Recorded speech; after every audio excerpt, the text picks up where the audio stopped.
Hey, shut the fuck up. Welcome to stream. Welcome to stream.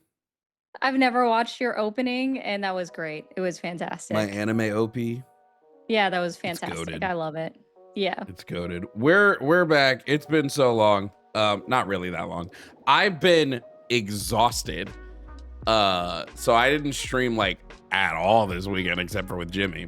But here we are. Welcome to stream. I have a special guest with me. Everybody say what up to Ari. Hi guys. Wait, do I don't wait, do I have here Vine Boom? That'll be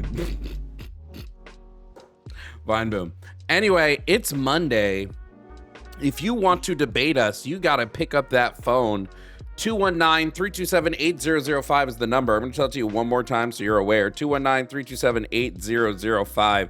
That's the number if you want to debate. Call it.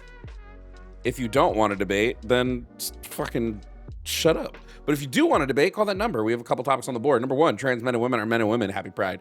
Number 2, gender affirming care for minors. Happy Pride. Number 3, systemic racism and white privilege are real. Happy Pride. Number 4, abortion all 9 months. Happy Pride. Number 5, Trump failed at everything. Happy Pride. Maybe I'll just add capitalism sucks. Maybe that's what I'll add to the topic board. That's a good one. A lot of people love just debating bullshit about, I don't know why communism seems to be coming up a lot more recently. Because it's goated. Goated. Anyway, I saw the back rooms, chat. 10 out of 10. Honest to God, 20 out of 10. Honest to God, might be a 30 out of 10. It was so good. It was so good. You know, this will be the pre-stream banter. I like that it was just a continuation of the web series. I thought they were. I didn't watch any interviews with Kane Parsons. I didn't watch none of that. So, on my impression was like, oh, they're gonna it's gonna be a new continuity for the movie. Nope. They said if you ain't watched the web series, good luck. Figure it out. Oh, that's insane. But having been obsessed with the web series, I'm like, oh my God, I recognize what that means and what that means and what that means. And I know what that is. It's so goated. Everybody go watch Backrooms. It was fire. There's my little introduction for the day.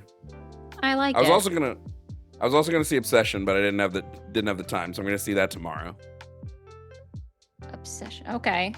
Obsession's that other new horror movie that everybody's talking about. I was gonna say, I'll be honest, I have no idea what you're talking about. So this is what happens when I just don't watch anything. Movies, bruh. If you haven't seen the web series for Backrooms, you can still go and watch the movie. It's just, there's a lot of stuff that I've watched people who've definitely never seen the web scene be like, oh, and we're theorizing about this, and this. I'm like, Kane has already told us what some of these things are in the web series. But it's still accessible. It's a really accessible way to get into it if you've never seen the web series. The web series is tough to get into because there's it's out of order and there's all these other things. It's a whole, you guys know what I'm saying. Makes sense.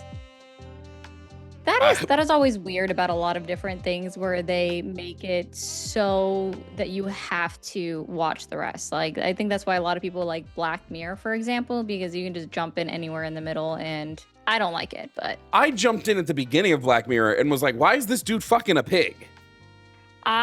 So that wasn't even the beginning. That was the crazy part. That's the first episode. Okay. No, I know, but it was season 3. The pig fucking episode? Yeah, it was season 3. No, that's season 1. That's the very first episode of Black Mirror. Oh my God. Yeah, the very first episode of Black Mirror. 3. No, the very first episode, dude fucks a pig. Yeah, it's that one. First episode of the show. Messed up. Yeah, and I was like, I can't believe I'm gonna keep watching this fucking shit. Yeah. And the worst part is, there were only 3 episodes at the time. Yes. Oh, so shit. I only really watched 2 full episodes of Black Mirror, and one was that specific episode, and then the second one was about where social media literally ran your entire life and how well people liked you determined how well you lived. It was so weird. There are some phenomenal episodes of Black Mirror, and then there's some stankers. Yeah. I think I saw that one too. Someone just said Black Mirror predicted must Neuralink. I think I saw that one too. I don't know, man. I don't know. Anyway, Lixia, Manic Marcy, and Inspector Magnetics, y'all were first in Twitch chat today, so what's up to y'all? Hey, yo. Floam, thank you for the gifted sub over on Twitch. Pillow, yeah, Pillow, you're weird. You liked Amazing Spider-Man 2, and I just can't get behind that take. It's a god-awful movie. Fun fact, Pig episode came out before Prime Minister David Cameron had a similar allegation come to light. Crazy. Why we fucking pigs, bro? 219-327-8005. Guys, make sure if you're watching on YouTube, you hit that like button. You hit that like button. You have to if you want to stay at some calls. There should be a good like to viewer ratio up in this piece. Right now, there's 40 likes to 180 viewers. Let's get some people in here. Hit that like button. Make sure you're commenting actual words, not just like bleep, blah, blah, blah. No, the algorithm likes word comments with multiple words in sequential order, forming what we in the US know as sentences. Sentences the line of the podcast just ended. Oh. No, Well, I mean that. I was gonna say sentences don't exist. That's why MAGA never learned how to talk. And they speak and run on sentences like their leader. Told you. Guys, I want to talk to somebody about topic 5 too. Trump failed at literally everything he promised. Can we talk about that at some point? My God. I would love someone to try to come up and defend that. It would be hilarious. Did you guys go to college? I sure didn't. Actually, that's not true. I walked out of my second semester child psychology class because I was like, I hate this. I'm not doing this anymore. And so I walked out. Never looked back. Never gonna look back. That makes sense. I mean, I did go to college. I have 2 degrees, one in accounting and one in business. So, yay. 2 degrees in capitalism is all I heard. Yeah, that is true. Actually. I don't disagree with you there. I agree with that one.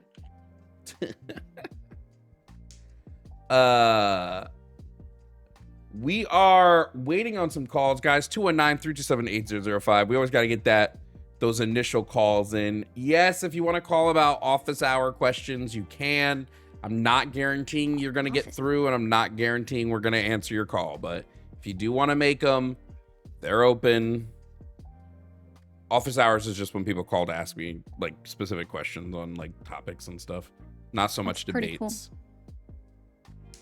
Just anything that's not related. Well, it can be related or it cannot be related. I get it. Yeah. Did you just, Did you see Trump walk out of his interview that he did with Face the Nation, I believe it was? Yeah, I like how she was like, "Can you provide the evidence for the California election fraud claim you keep making?" And he's like, "It's there. You just have to look. Have to look. I promise it's there." And it's like, it's not there, dog. It's just not I like this one. Someone in TikTok is asking, "Why isn't Jovan on TikTok anymore?" Well, garbage platform. Guys, TikTok censors everything. So here that gets better on issues with TikTok is that now they've added an automatic censoring. So it will bleep random words and it doesn't even do them correctly. Somebody got bleeped for saying the word accounting. And yeah, it doesn't. Wait, can I purposely try to get your stream to bleep? I don't even know. Like, I think I have it on. Bitch, fuck shit, dick, fuck shit, fuck bitch, fuck. I don't know if any of that worked. You guys got to tell me if it bleeps. Yeah, it didn't bleep once. So yeah, damn. It really doesn't work. Like it will bleep the dumbest stuff. That'd have been real funny to me. Steph was like, bleep, bleep, bleep, bleep, bleep, bleep. I wish it worked. I don't know. I just think it's so stupid. But that's mostly the reason why I'm only on YouTube and Twitch and all that is I was tired of of live bands. I was tired of having to fucking change my language. I don't like to say unalive and grape. So now that I'm on Twitch and YouTube, I can say whatever the fuck I want. Rest in peace, Ari's account after the stream. Oh no, see, Jimmy does it. I've literally, okay, so since doing the line, I've only been taken down once. And that was when I was on with Lux and I was complaining about how Republicans keep claiming election integrity into question. We'll put it that way. The questionable integrity. We might have just gotten the funniest super chat I have ever seen in my fucking life. I need to open that up too. Hold on. I'm gonna put it on the screen. Hold on. That was wrong. What did I do wrong? What did I do? Oh no. I made sure that both of these are muted, so. Wait. I'm gonna put the super chat up because it's very funny to me. Oh shit. I just read it. That's fucking hilarious. It's fucking hilarious. All right. I just wanted to move that there. Okay, perfect. All right. I'm gonna pop up this one super chat we got because it's genuinely funny. Lars Mingold, crazy name, said accounting or not accounting gang violence is so good. So funny. That is really the way. You know what? Just for that name right now. That's hilarious. And thank you guys. But no, I do not account this year for gang violence. Birthday party, or his death party, I guess. R.I.P. Thoughts and prayers. September 10th, I'm showing out big party. I can't wait. Party time. We are Kirkley Charred. Kirkley Charred? I don't know, man. 219-327-8005. If you want to debate or if you have office hours questions, feel free to call in on that too. TikTok probably can't really read the call-in number if it's just the one. Oh, I put it up big. Oh, heard. We're good. Yeah, no, I added it on there. I saw you were in the live. Yeah. At some point. Yeah. I had to peep your TikTok stream. Yeah, I was like, I'm not trying to modify this to put us both big on screen. So I was like, I'll just make it the annoying landscape one. We don't care about Charlie Kirk. Yeah. So it's cool. And then yeah, I made the phone number nice and big up at the top. 219-327-8005. Let's see if we can't get some conservatives. Guys, we still need some likes on YouTube. I don't know what, if you're coming into the YouTube channel, hit like. It's how this video goes out to the Ali G rhythm. I haven't been on in a few days, so the Ali G rhythm is not a fan of mine right now. We need the Ali G rhythm to be ready to go. Okay? Yeah, the algorithm really doesn't like it when you take days off, which really sucks considering I'll be taking days off starting on Thursday. So I'm going to be gone again Friday to Sunday because I got to go to Atlanta for Revival of Reason. We're going to be speaking about atheisms. You were at the thing in Washington, D.C., right? Yeah, LibFest 2026. Yeah. Is that what it was? Okay. I don't want to speak bad about it. I had a fun time, and there was a lot of actual stuff that I thought was like good and learned about it. It was just a little libby, but that's those type of things are. Was it actually called LibFest? No. That's what I've been calling it. I actually very much like the event. I think there was a lot of good conversations had, so I kind of fuck with it. But it was a little libby, you know. They actually have something that is abbreviated as Lib Festival. It's lightning in a bottle in Buena Vista Lake, California. Oh, no. I want true LibFest 2027. How do we plan LibFest 2027? What events should be at LibFest? Gaza denial, that would be the first thing at LibFest. Oh, that's true. The first big event would be Gaza denial. Everybody just ignore it, close your eyes, it's not happening, and keep supporting APAC, I guess. Yeah. There would be an APAC members meetup at LibFest. There would be there's got to be a tent for Blue MAGA. True, the Blue MAGA tent. Yep. The Blue MAGA tent. That's so good. For the Democratic shills. Because they exist, guys. You got some people are out there being apologetics for every Democratic president in history. So we are Blue MAGA. We'll always vote for the Dems. There needs to be a booth of white ladies with the blue bracelets.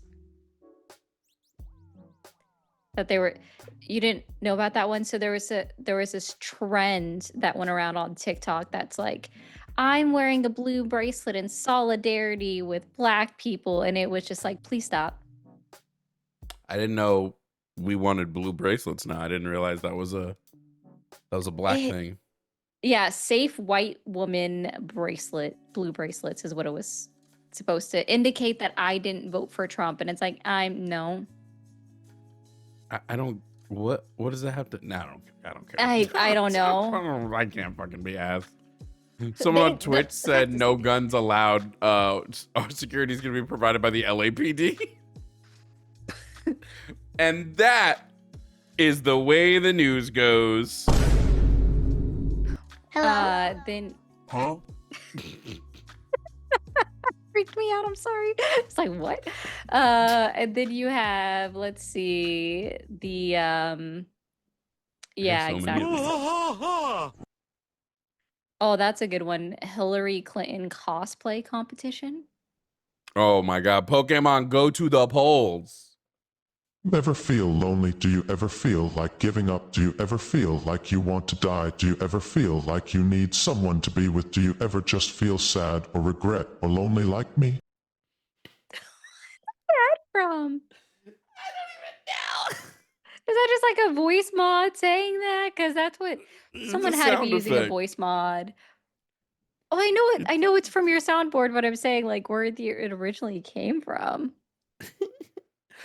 Billy Sipes with the super chat. Howdy, Arya Javada. Can't in good conscience call into debate, but I would say Trump has succeeded a lot, mostly in dismantling the foundations and infrastructure of our country, which I think was his primary goal. I actually disagree with you, Billy. I don't think his goal was to do that. I think his goal was just like, I don't think Trump had a goal. I don't think Trump is smart enough for a goal. I think his goal is just to divide everything. That's all. And make money. What is this sound effect? That's another boom. But why is it a picture Lightning McQueen? Oh. I have two booms. But one of them, the picture is Lightning McQueen. I added some... I'm in danger! Yep, that sounds accurate. I added some stuff from Ian. I don't know if you've heard any of these, but this one's become like my new favorite.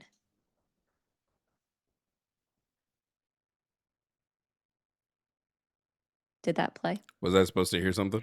No, crap. Okay, it's not set to the right thing. That's why. Duh. Welcome to the wonderful world of Wavelink. Heck yeah. Okay, let's try this again. You're left to your incel message boards wondering, where did I go wrong? I was gonna say that time that should have played.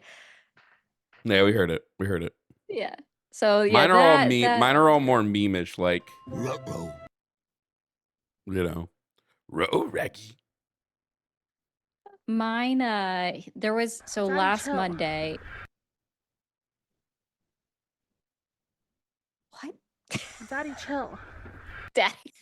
You never seen that video? It's my favorite video on the internet. Daddy, chill.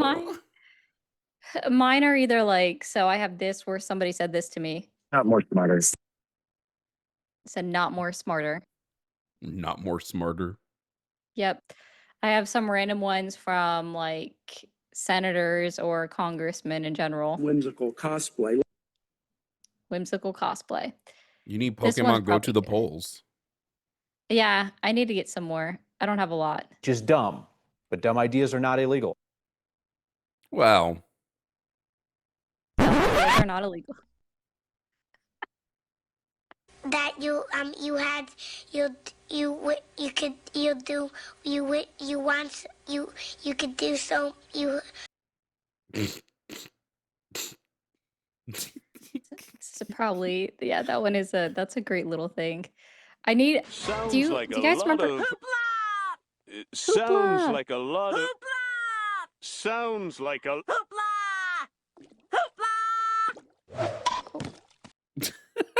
Oh, got it.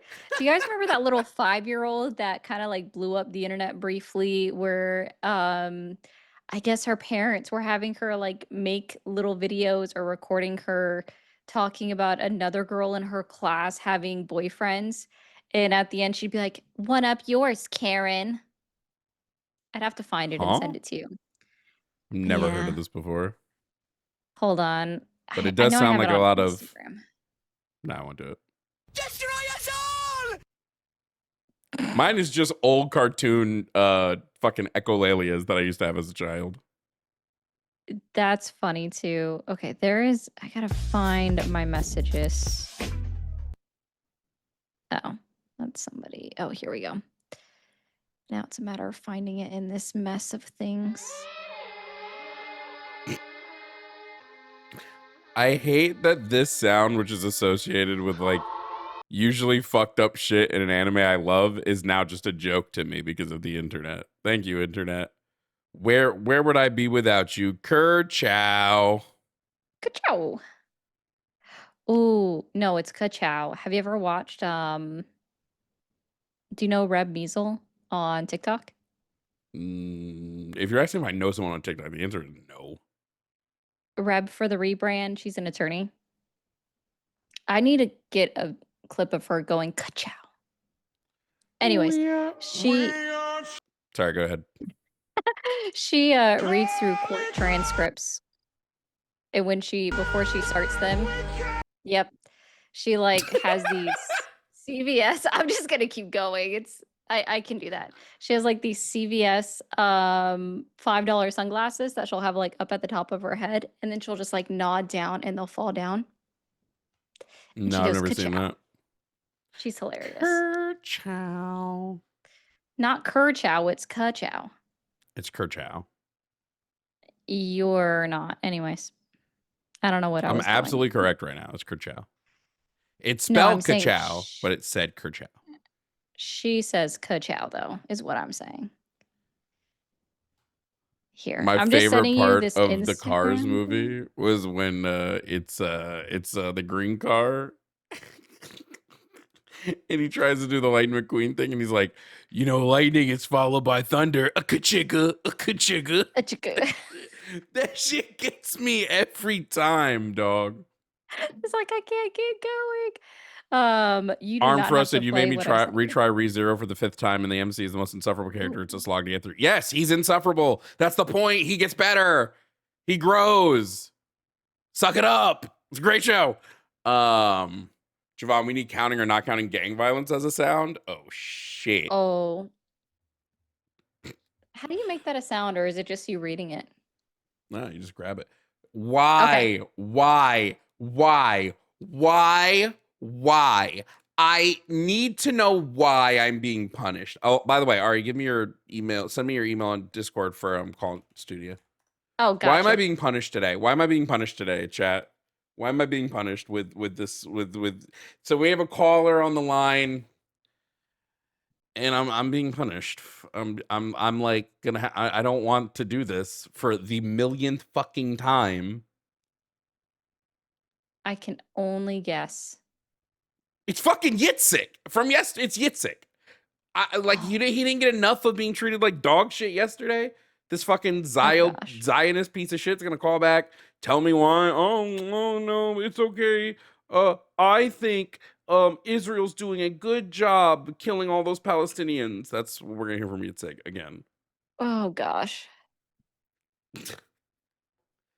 My God, chat. I don't even like. I can't tell you how much I don't like this man. He got permabanned on the line, so he's calling here because he got Really? permabanned on the line. So now he's like, well, let me call Jovan because at least then maybe I'll be able to maybe. Here, let's keep it real simple, chat. We're gonna keep this real fucking simple. Are you ready? Are you ready? This is gonna be the easiest shit we've ever done. We've ever accomplished. Yitzhak, do you agree that it's a genocide in Palestine? Yes or no? No, and it's Yitzhak. Bye. Very simple. Silence Thank you was for the playing. answer. The answer would have been yes, Yeah. but you know, if we're gonna hit up goodbye, oh, you might not have heard him. I did Yeah, not I actually. accidentally had him muted for you. He said no, there's not a genocide, so I booted him. Oh, No, I'm not going to well, talk to somebody that actively ignores a genocide. Fuck out of here.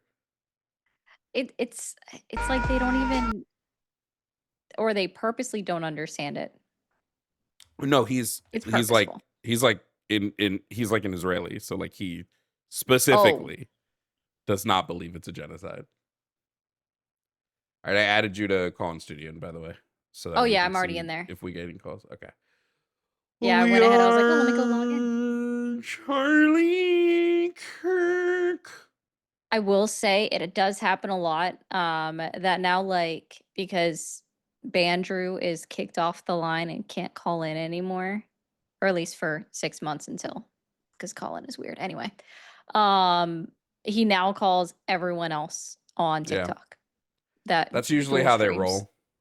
Yeah. That is usually how they roll. I'm like, oh, now I hear you everywhere else. And if I know them, I'll just go up there and I'll be like, Andrew, why are you harassing people on the internet? This Go was do Andrew something from with New your time. Jersey. Yeah. We are Jimmy Snow. We carry the line. Someone got me and Jimmy with that last night. Low key, it made me laugh. Wait, like they managed to get past the screener? Uh-huh. Oh, that's great. Yeah. They got us with the weird Charlie Kirk. Oh, wait, they played Charlie Kirk, not We Are Jimmy Snow. No. They just came up and sang We Are Charlie Kirk. Oh, damn. Made me laugh. That's funny. It was funny to me. Made me giggle, made me chuckle, made me haha. I probably also would have laughed and then also sat there in confusion. I would have either laughed or sat in confusion. Nah, it made me laugh. Good. Made me giggle, But made I me just, chuckle, made me LOL. you guys are funny. Did something happen to Jimmy? Yeah, rest in peace, Jimmy Snow. R.I.P. Yeah, he got into a really bad car accident. R.I.P. Jimmy Snow. Gone but not forgotten. Never forgotten. We are Jimmy Snow. We It was carry the line. it was funny though, guys. Remember that you could hear him the other day on crap. Someone said Alyssa's Jovan, but show. not forgotten. Jovan would not forgot. Oh, my brain just I blanked. What is Alyssa's show called again? Chewed gum. Chewed Gum. There we go. I blanked. Yeah, you could hear Jimmy speaking through Chewed Gum, and they're like, "Oh, listen, it's God Jimmy's voice coming in." It was great. So we got to hear from him again. It's okay, guys. He does still talk to us through the line. Billy Sipes, thank you for the Venmo. Said for the best Yitzhak call I've ever heard. W to you, Oh, Billy. gosh. But also, yeah. True. Fuck Yitzhak, bro. Fuck him. Yo, shout out to Icicle for the 5 gifted subs over on Twitch. W to you, Ooh. friend. Yeah, you might sometimes still hear Jimmy's voice if you ever tune into Jovan Bradley in the line. That's a channel, by the way, that we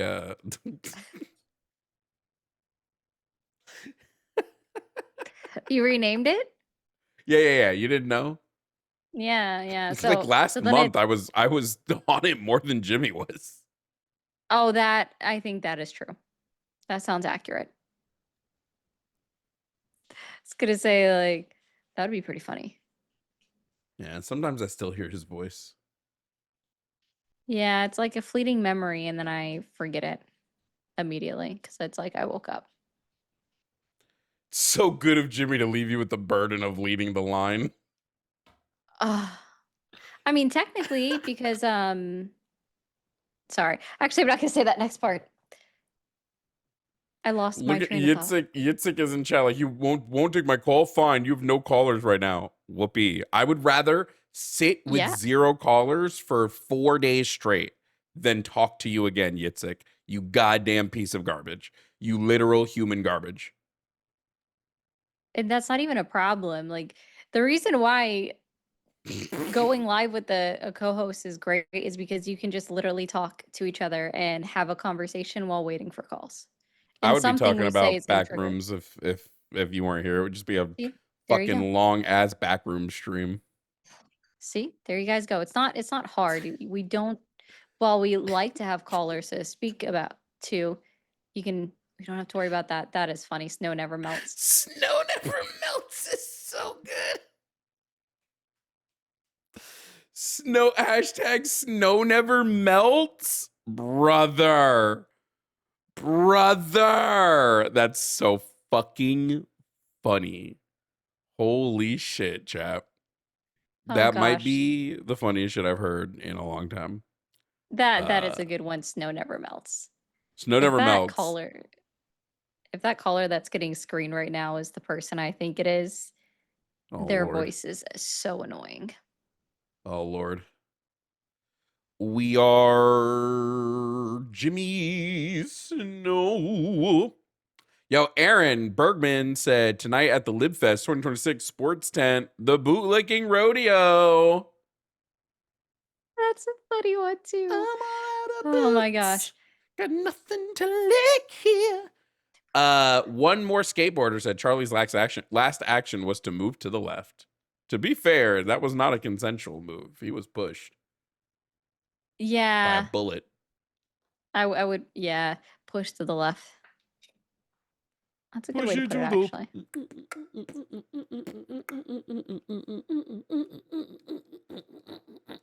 Hey, let's get some callers. 219-327-8005. We got a couple people screening right now. Thank God it's not Yitzhak. So let's get these calls screened. Guys, life is like a hurricane. Okay? There's A race hurricane? cars. Yeah, there's Oh. race cars, there's lasers, there's airplanes. But You wait, might don't solve the forget mystery or rewrite history. the Democrats control the weather. Oh shit, true? Fuck. How did I miss Yeah, that so one? we need that at LibFest 2027 too. The weather controlling machine? Yep. Who's we need the gonna balloon. who's gonna cater LibFest? We need a good caterer. Hello Fresh. Duh. Hello They get Fresh. they get to pop their own meals in the oven. Sponsored by Factor. No. HelloFresh posted a thing on like. Oh, I saw that where they were like, Yeah. yo, eat our shit if you want to clean your buttholes. No, I was. Is that not what I'm said too? that No, not- they posted Oh. something on Instagram about basically saying that they didn't support Donald Trump and that's why you should buy our stuff. No. have to You missed the find that. funnier one. Wait. I probably did. Wait. Hold We're on. gonna I'm going to put pull this shit up. You missed the funnier one. Hold on. Let me pull this shit up and put this shit on screen. I think it was HelloFresh. I think it was their Pride Month post. Low key, I think they won Pride. That shit is mad funny. Yeah. This is fucking insane, dude. Wait. Hold on, chat. Hold on, wait a minute, chatty chat. Look at this shit. We know eating isn't always a top priority this month. We respect that. But for those of you who are prepping, we have an extensive lineup of high fiber recipes available. Happy Pride. HelloFresh said, we know our fucking audience, dude. I sent you the one that I was referring to. It was after the DoorDash incident. Like the DoorDash, that DoorDash one thing. Yeah, the fake DoorDash driver. All right, we'll look at it in a second. We actually got a call. We do. We got a call. Coming up. Wait, that didn't record. Oh, because I'm on the wrong screen. Here we Oopsie. go. Coming up to stream, we have Brian. Brian is calling from Texas to talk about topic number 6, capitalism sucks. Let's see how Brian defends it. Brian, if you can hear me, please provide me with your age and pronouns. 29, he, him. What's going on? Okay, 29, he, him. Awesome. Now, Brian, we both believe capitalism sucks. Do you disagree? And if so, why? Yeah, I disagree because I think that capitalism is, can produce nasty, mean outcomes, but it generally is more productive and delivers greater benefits to the rest of humanity than a socialism, based system or I'm sorry, you communist said it's system would. more productive these main than ones you said I'm it's more comparing it to. productive than what? I believe that it creates greater productivity than a communist system would, for example. Based on But what you can compare it to really any other system. Sure, based on what metric? Based on you can use any metric, really. Well, I would need to know your metric. You're to the one telling me that it's better Total at factor producing productivity. Okay, based on Total what? factor productivity. Okay, and what's your source on this, that it's better at this than socialism? Because socialism only cares about employment, and it really cares about the individuals, right? That's the purpose of socialism, is to try to provide everybody with equal or comparable standard of living. Capitalism doesn't really take that into account, so it needs resources more efficiently. Brian, it's a little interesting that I said, what is your source on this? And you just said, well, because I think this. Do you have Well, no. Okay, sorry about that. Okay, what is the source? Cool. Yeah, because you're making a claim based on a metric. So I would believe that you have that metric in front of you, and you can tell me what productivity wise, where we're at, which one does better. I would hope you have a metric for this. Yeah. So look at you can look at a number of different metrics. I don't want to isolate it just down to one thing, but you could look at the total amount of GDP growth in China before and after they instituted the market economy. That'd be a good one too. Well, why would I care about GDP growth in a socialism if I'm analyzing capitalism versus socialism? Yeah, I wouldn't. Yeah, cool. GDP can be higher in capitalism because capitalism would focus more on GDP. Socialism doesn't really care about GDP. So why would I be looking at those two metrics? Why would socialism not care about GDP? Why would it's moving out of socialism a it's moving out of a capitalistic society. Yeah, why would socialism ever worry about? Yeah, socialism doesn't care about profit. So why would I be worried about GDP? That's a metric of capitalism. GDP is not a measure of profit. Gross domestic product?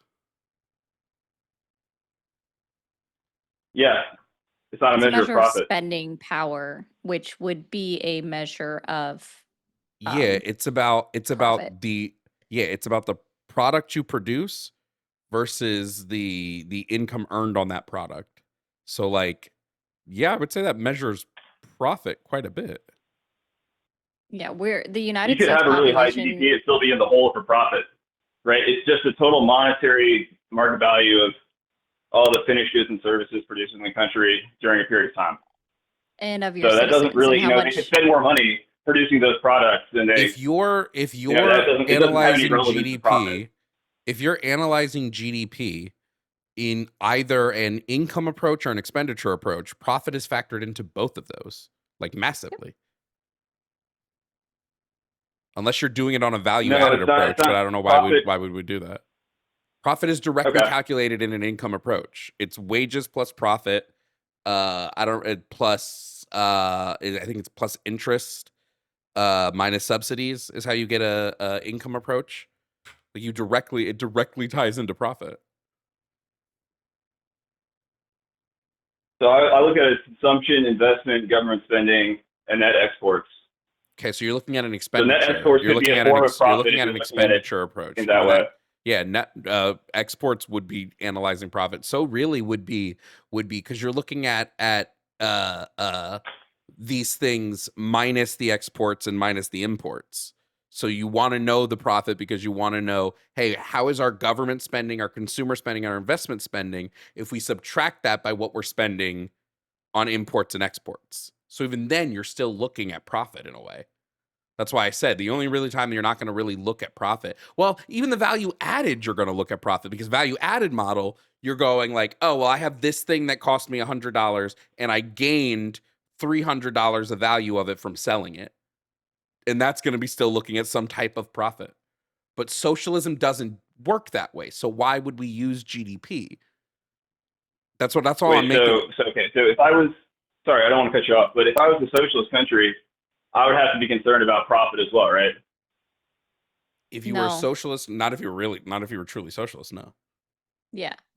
Well, this is what my first argument is. I don't think socialism is applicable to the real. It's like a purely theoretical, what you're talking about, like a purely theoretical system of economics. I wouldn't say it's theoretical. Tons of the world existed in a socialist model prior to capitalism, especially prior to colonialism. I mean, socialism would just be that the means of production are owned by the working class. Typically, I even take it a step further and just say that it's like, I mean, I'm not a socialist, I'm a communist. Same coin, Okay. better flip. But like, we're really just looking at whether or not there's private ownership or not. And we've had tons of societies without private ownership. Got it. But like, so if I am a communist country, like I'm, the Soviets had to report. I didn't have to, but they reported out economic numbers. Yep. So what I'm talking about is like, you could say the profit motive exists in capitalism because they allowed for private ownership. But what model are we looking at when we're analyzing the USSR? The productivity. If right? we're analyzing USSR versus the well, yeah, but I'm just saying, if we're analyzing the USSR versus the US, what metrics are we looking? What time frame are we looking? It would be a little dishonest to analyze the entirety of the USSR versus just like the late end of the US, because at the start of the USSR, the US was in a depression and was tanking and people were sitting in bread lines. So like, what's our time frame here that we're analyzing? What metrics are we analyzing? We can analyze a bunch of them. I would say that socialism, at least the socialism that was the USSR, did a lot better in terms of, again, I'm not a tanky, I don't simp for the USSR. I think they had a bunch of problems, but there was a lot of stuff they did better at, such as like wealth inequality was much better in the USSR. I think it was, God, I don't have these numbers off the top of my hand. I can pull up the book that I, good Lord, I'll pull up the book I have, but wealth inequality was much better in socialism. Even the people earning the top in the USSR weren't earning nearly the split between the top and the bottom in the US. Like the US was like leagues beyond. If we're talking productivity, like what way are we judging that? Because the USSR industrialized faster than any nation ever. So what metric are we judging productivity? No, you're right. You're absolutely right about that. The USSR did have some tremendous accomplishments. I'm only bringing it up to make the point that they had to deal with the same like global economics that the US has to deal with as a capitalist country. So to say that the metrics are only applicable to capitalism, I feel it's disingenuous. Well, that's because they were entering a global capitalist economy, right? Yeah, they had to engage in capitalism in order to survive with the rest of the world if they wanted to do business with the rest of the world. That doesn't make capitalism better. Internally, didn't even use their resources that efficiently, right? They had like all these political issues with resource allocation and, investing in the wrong things and bankrupting their own potential. Like, I don't want to pick on the Soviets. I'm just saying that, they have to deal with the same economic questions that capitalists do in either system. But hold on. Brian, we already addressed this because they entered a global capitalist market.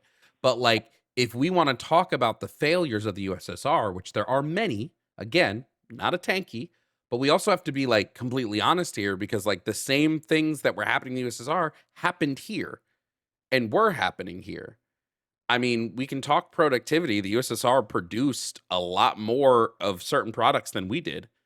Like, they outpaced us in steel. They outpaced us in energy. They outpaced us in, they beat us to space, right? So, like, we can talk productivity, but we have to pick which metric. I don't know that GDP is necessarily going to tell us the entire tale of productivity. No. But like, we can pull up specific metrics if we want to talk productivity. But I would say my key difference here is that productivity in capitalism is going to be met with stagnant wages. So like, cool, we're more productive under capitalism. We're also making less when we're more productive. Well, let me say this, right? I think that you can make an argument that our system in the U.S. today, with the wealth inequality you're mentioning, is, I mean, it's a major issue, and I don't want to discount that at all when I'm talking about capitalism. But in some ways, you get away from capitalism, and you get towards more of a feudalist sort of system with the amount of concentration of wealth that's happened. So I wouldn't want to say that, oh well, nothing that's going on now counts against capitalism, because of course it does. It came out of a capitalist. We have to deal with the ramifications of what happened after, certain capitalist institutions have failed us, like our political institutions have failed us in many ways. But it's not really fair to the comparison of the systems to say that, well, just because the Soviets lowered wealth inequality, socialism is better, when they were lowering wealth inequality, but the people were starving. You see what I'm saying? Hold on. But this is again, it depends on when we're looking at the USSR, right? Like towards the later stage of the USSR, they were eating more calorie dense, more nutritious foods than the United States were. If we want to go to the start of the USSR, the United States was in a depression. We were eating terribly, right? So the thing we can't do when we compare the USSR to the US is compare the entirety of the USSR's existence to now in the US, is what people tend to do, as opposed to looking at the real. Absolutely. But like, if we want to talk about, like, first of all, I don't compare. Like, when I say capitalism sucks, I mean capitalism just sucks. I don't need something to compare it to know that it's garbage. Well, no, right? I disagree. How can you say that though? Because it's like everything sucks about life. Like, you can't say, well, life just, it's like capitalism it's dealing with unfortunate realities of life. Of course it's going to suck. It doesn't have to be though. So I agree with you there. Maybe we can end the debate here, because life sucks, right? Like, so capitalism sucks too. I get it. It's just that the next best thing is what? No, it's not about the next best thing, right? See, in a capitalist society, especially within the United States of America, it has allowed 3 individuals in totality to have the same amount of wealth of 168 million US citizens. And that's completely unacceptable to me, that 3 people can get so wealthy. And we've seen the Gini coefficient continue to extend within the United States, therefore dividing the wealth gap, right? The wealth gap has extended even further within the United States because of capitalism and the deregulation of industries that has allowed capitalism to continue to grow. And not only that, but the continuation of loopholes in our tax system and never closing those. Well, don't you think part of that is a failure of the political system and like regulatory capture to create all these barriers to entry so that the efficient market can't operate? Like, I don't know how we can say that because of regulation or because of regulatory capture by capitalists, right? I always wonder why people go to regulation. Like, every we time. all read that meat packing book, right? Did we not read, what was it called? What was The Jungle? Yeah, did we not read that? Do we really want to go back to that? Every time we have seen regulations loosen, we have seen shit get fucking worse. Every single time. Like, it's not even a sometimes this happens. It's like every time someone slightly loosens regulations, capitalists take advantage of that and screw the rest of us. Okay, I see what you're saying. I wasn't trying to make a bad faith argument here that regulation is the reason that we have a high wealth inequality. My point is that I didn't think it was what I'm talking about with regulatory capture is that you have the ability for companies to engage in lobbying to take out competitors or to make acquisitions that would be illegal under antitrust. So the market can't function the way it's intended to because there's barriers to entry, and there's a lot of other things that keep people from accumulating wealth. No, we're just not even following our antitrust laws or our anti-monopoly laws within the United States. That's why Paramount's been able to purchase a bunch yeah, they're of different, like we're completely Right. ignoring all of these things. If we were truly against these things, we would see the president of the United States or even the FCC say, "No, Paramount, you just bought CNN's entire network. You don't get to now also buy Netflix," right? Well, you have would to see remember that Donald type of Trump thing. came exactly. in, he gutted the FTC, right?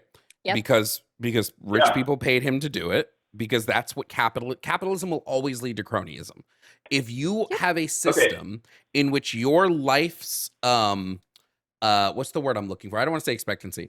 In which in your life's comfort, in which the comfort of your life is tied to some monetary incentive, then the people with money will always do what they can to increase that money and thus increase the comfort of their life.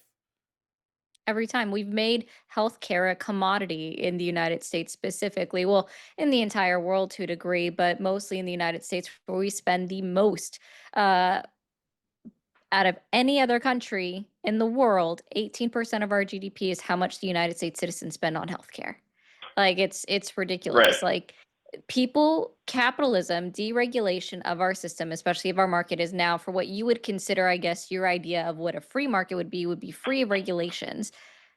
Capitalists No, would that's not what see I'm people saying. die for a profit.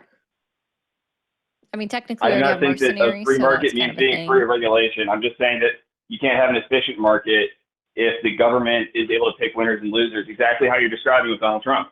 Donald Trump's able to use the government and democracy to pick winners and losers. The market does not function as expected. Therefore, it breaks the systems of capitalism that make it work and turns into feudalism. That's my position on it, not what you were saying. I mean, No, at the go ahead. end of the day, here's my view. A system of private property ownership is always going to be infinitely worse than a system of public property ownership. Every time. Where do you draw the line? What do you mean? Where do I draw the line? Like, how come I just go take T-shirts out of your closet? Like, no. So where you have to draw the line somewhere between because that's not private property. That's personal property. I would draw the line. Okay, fair enough. So you say, where do you draw the line, though? Is what I mean. In the same distinction Marx and Engels would, right? I'm a Marxist. Like, private property would talk specifically about the means of production, which is land, labor, capital, and technology. They're cleanly mapped into categories. So you can still own your car, you can still own a home as long as it's a singular home that's not used for profit gain, right? It's when we move to a private property, specifically the means of production. So it's specifically things used in the exchange of goods and services. That would be the stuff that would be limited to from being able to be owned privately and be owned publicly by everybody. Right, but when something is owned publicly by everybody, there's still would you agree that the administration of those assets is going to be functionally very similar, if not identical, to how it is in a capitalist system, in the sense that there's a hierarchy of people, whether or not it's democratic how they're selected, there's a hierarchy of people who have increasing amounts of power over how resources are allocated in either one? No, there doesn't need to be, no. Okay, why would you say that? Because I would disagree with that. Yeah, because like when we're looking at socialism specifically, it doesn't need to be split up in the same way that like when you're talking about the hierarchy, like I used to be a council communist. I don't know if I'm still a council communist or if I'm more anarcho-syndicalist now, but like the methods in which people are placed into some form of governance are going to be much more fair than they are now, with much easier means of recalling said people. So that somebody who isn't and that's if you're even going with a workers' council. Some systems, that's the thing about like communism, like each society would determine the way they split those goods up amongst themselves. So yeah, some may have people in charge that are trusted, some might not. It's going to be different for each system. And so how would you measure, if this is important, it might not be important to you, because this is what's important about to me about capitalism. How do you measure who is essentially most, and I know that, you could say, like, look at Donald Trump, he's obviously not fit to lead, but like, when you're looking at profit, the idea behind profit is that if I have a great idea, I can get something out of it, therefore I'm incentivized to share it with the rest of the world and actually put more effort into it. So yeah, I think that's in socialism, how would you account for what's the most effective if you're taking money out of the equation? Yeah. A few things. One, I think we need to completely remove profit incentive for the reason to do labor. When labor is tied to profit incentive, it means that the things that would benefit us the most are locked behind paywalls, essentially. So the first would be a sort of re-education of people to recognize that labor should be done in service of the community, which is not hard. We have plenty of places where that's the case. I mean, just like look at Habitat for Humanity, right? Tons of people donate tons of time. I've done it before in the past, only once. Yeah, so I'm not gonna act same. like I'm this big. But like people will donate a ton of time. They're not receiving any monetary benefit from this, right? They just recognize that their labor is going to benefit others. The second would be the thing that's going to incentivize us to do stuff is making our lives easier, right? I mean, we know now that planned obsolescence is a thing. We know now that what is it called again? It's a practice where like let's say I have a product on the market. Let's say I have a mop on the market, and you invent a better mop that could do everything that my mop could do in half the time, right? Yeah. There are patent holding companies that will be hired by these bigger companies to purchase the patent on your product and never bring it to market, because because in capitalism, it is better to sell you one shitty thing over and over and over again that you have to rebuy every time it breaks than one really good thing that you buy once every couple of years that works really well and you never have to replace. Well, you could just get rid of patents. I mean, that would, and then you have the trade-off where you get rid of patent trolling. You could regulate the market so that patent trolling was no longer legal. Like, the antitrust law, right? We had this problem with one guy bought up all the railroads so that no one else could sell their oil. So they had, he was able to monopolize the oil industry. So we had good old Teddy Roosevelt, passing up the laws to stop that. So I think capitalism, in the same way you said that, the USSR and its entire history cannot be used as a proxy for this economic system, cannot use specific functions of bureaucracy within American capitalism to discredit the effect of the whole profit motive and, efficient market system, right? That's like, just to be fair. Yeah. So again, I just go back to like, why would the people with the money allow that to happen? Right? We could say, hey, we're going to do away with patents, but then you're going to have 1 million people lobbying against that. And like, good luck. I mean, we've already seen when we've tried to go against lobbies like AIPAC. When they have the money, they're going to spend that money to keep fucking us over any way they can. Right.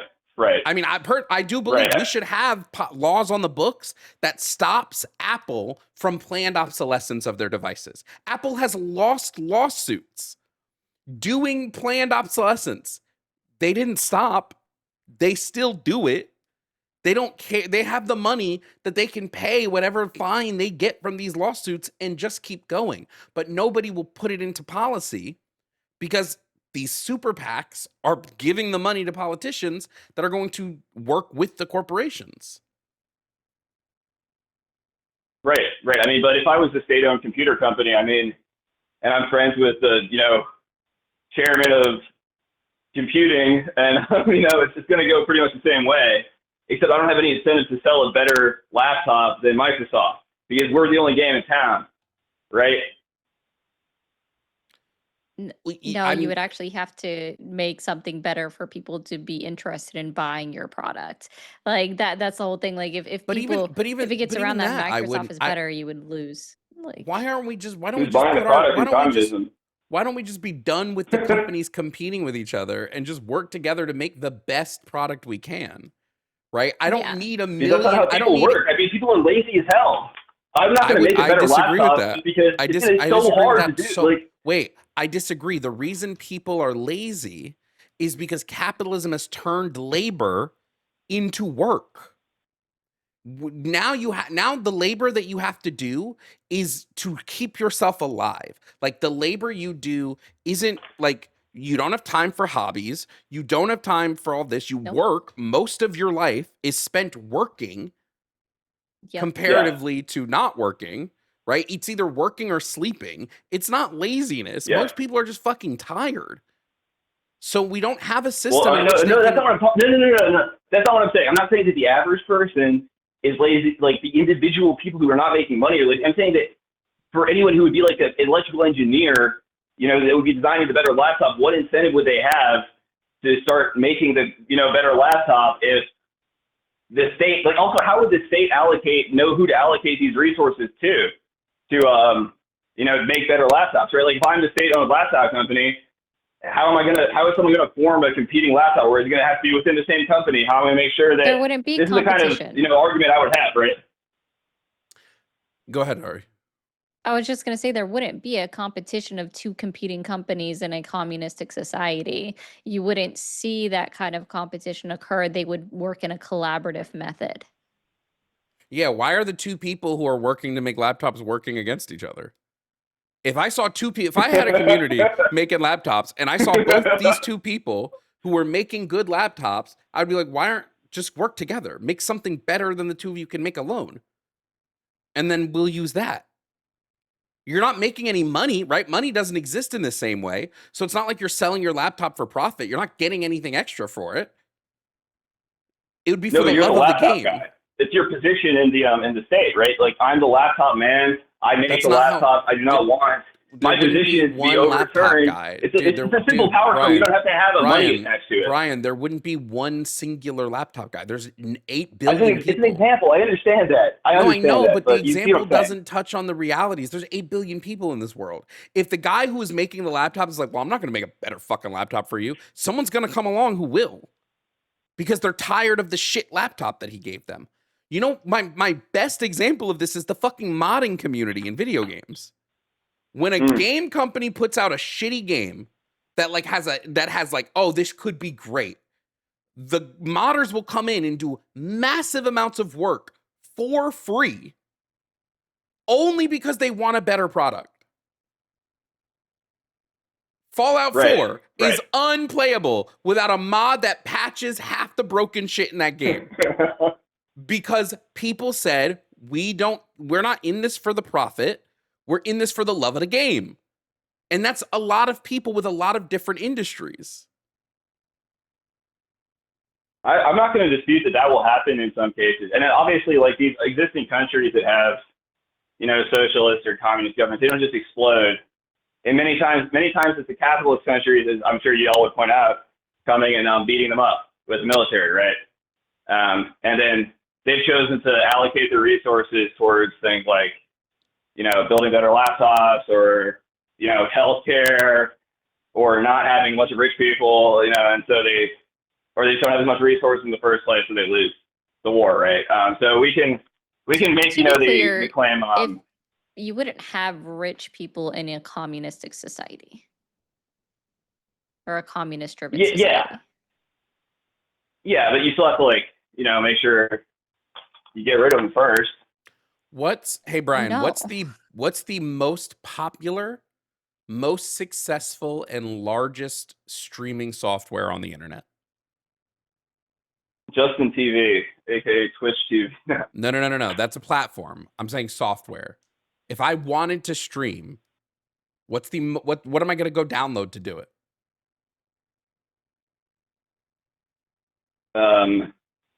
I actually don't know. What would you download? It'd be OBS. And now I don't use OBS anymore because like I have a different program, but like I used OBS for 4 years. It'd be OBS. OBS is open source software. OBS is you pay nothing, and they completely open it up for everybody to do whatever they want with the service. This is how products should be. This is how almost everything should be open source. That's why DaVinci is starting to kick fucking Premiere's Adobe's ass, right? Because people want to gravitate to the open source more than they want to stand behind these large companies that are going to charge us. Why am I charged a monthly fee for everything I want to do. Right. It's capitalism. Right. It's they Yeah, realize yeah, no, they you're can right. profit off of us monthly instead of selling us the whole product up front. Yeah, I think so. The open source is an interesting example, right? Because open source software, there's pros and cons to it. Same thing as any of these other economic examples. Like, this is an interesting debate. I don't know how much difference we actually have besides the fact that I still just fundamentally don't expect that a government without, you know, some sort of way to measure productivity at the very least is going to do well. But you can still 'Cause measure you- productivity. You just don't need GDP. Yeah. Yeah, that's why I'm just trying to make it, like, And part of it is you've been indoctrinated within our society to believe that capitalism is the end all be all, or it's the best one. Because we had the whole Red Scare in the 50s, communism bad, socialism bad, and that's continued and resurfaced in today's society that these two things are bad without actually understanding what they're about and the idea behind how it's supposed to be ran. And we're seeing a resurgence of people actually looking into Marxism and Leninism and researching those things, but still only doing a surface level scratching without actually reading any of the books or the manifestos. yeah, I don't know. It's there's a lot of interesting ideas in those books, right? And I'm sure there's many I'm not aware of, but Yeah, you I just don't haven't think that broadened your the idea of horizon this enough to model of people realize. cooperating is a very applicable to many different scenarios where it's like applicable. Maybe it's applicable to streaming. Maybe it's applicable to hardware development. I'm still on the fence about the hardware development one. But maybe it's applicable to streaming software, you know? So maybe it's applicable to other things. Is it applicable to farming? Is it applicable to manufacturing? Is it applicable to industrial processes? You know, I don't think an open source model is applicable to, you know, many of these areas. And, you know, you can disagree with me, but I think that's kind of where I'm going to let it stand on my side. And I appreciate the time because I don't know if we're going to go anywhere from there. Sure, no problem. We'll cut it there. All right. Take care. Bye. I do He's think not who it's I thought it applicable. was. But Well, yeah, it is. Also, tell me what we said in the last 5 minutes that TikTok just restricted me for harassment and bullying. Now, We this is were why I don't use the goddamn nice. app I anymore, know, bro. it's so dumb. Like, what was even said in the last 5 minutes that would be or constitute harassment and bullying? I hate TikTok so much. It does the dumbest shit. We have a couple of calls, but I need to go get water. Are there any Okay. that you would want to start before I get back? 'Cause feel free. If there's any you want to start before I get back, we can. But I need water. Yeah. Honestly, All right, I just don't. entertain chat. Yeah. Okay. Well, I could probably entertain people, I think. Guys, I'm not gonna dance for you, so that part's not entertaining. Let's see. Sometimes, Matt, I enjoy the TikTok shop, but yeah, there's. Oh, is Moni in the chat? Sweet. I heard everything you said, but I want to believe my own stuff anyways. That's true. Hi guys, my name's Ari. You can find me at MermaidAri0 on all platforms, but I'm here because Jovan was kind enough to offer me the little olive branch to hang out with him. So I thought that would be pretty cool to do. And yeah, so I think MAGA, the people that still believe in MAGA specifically and still support Donald Trump despite everything that's occurring are in a cult, or they're at least experiencing a severe level of cognitive dissonance.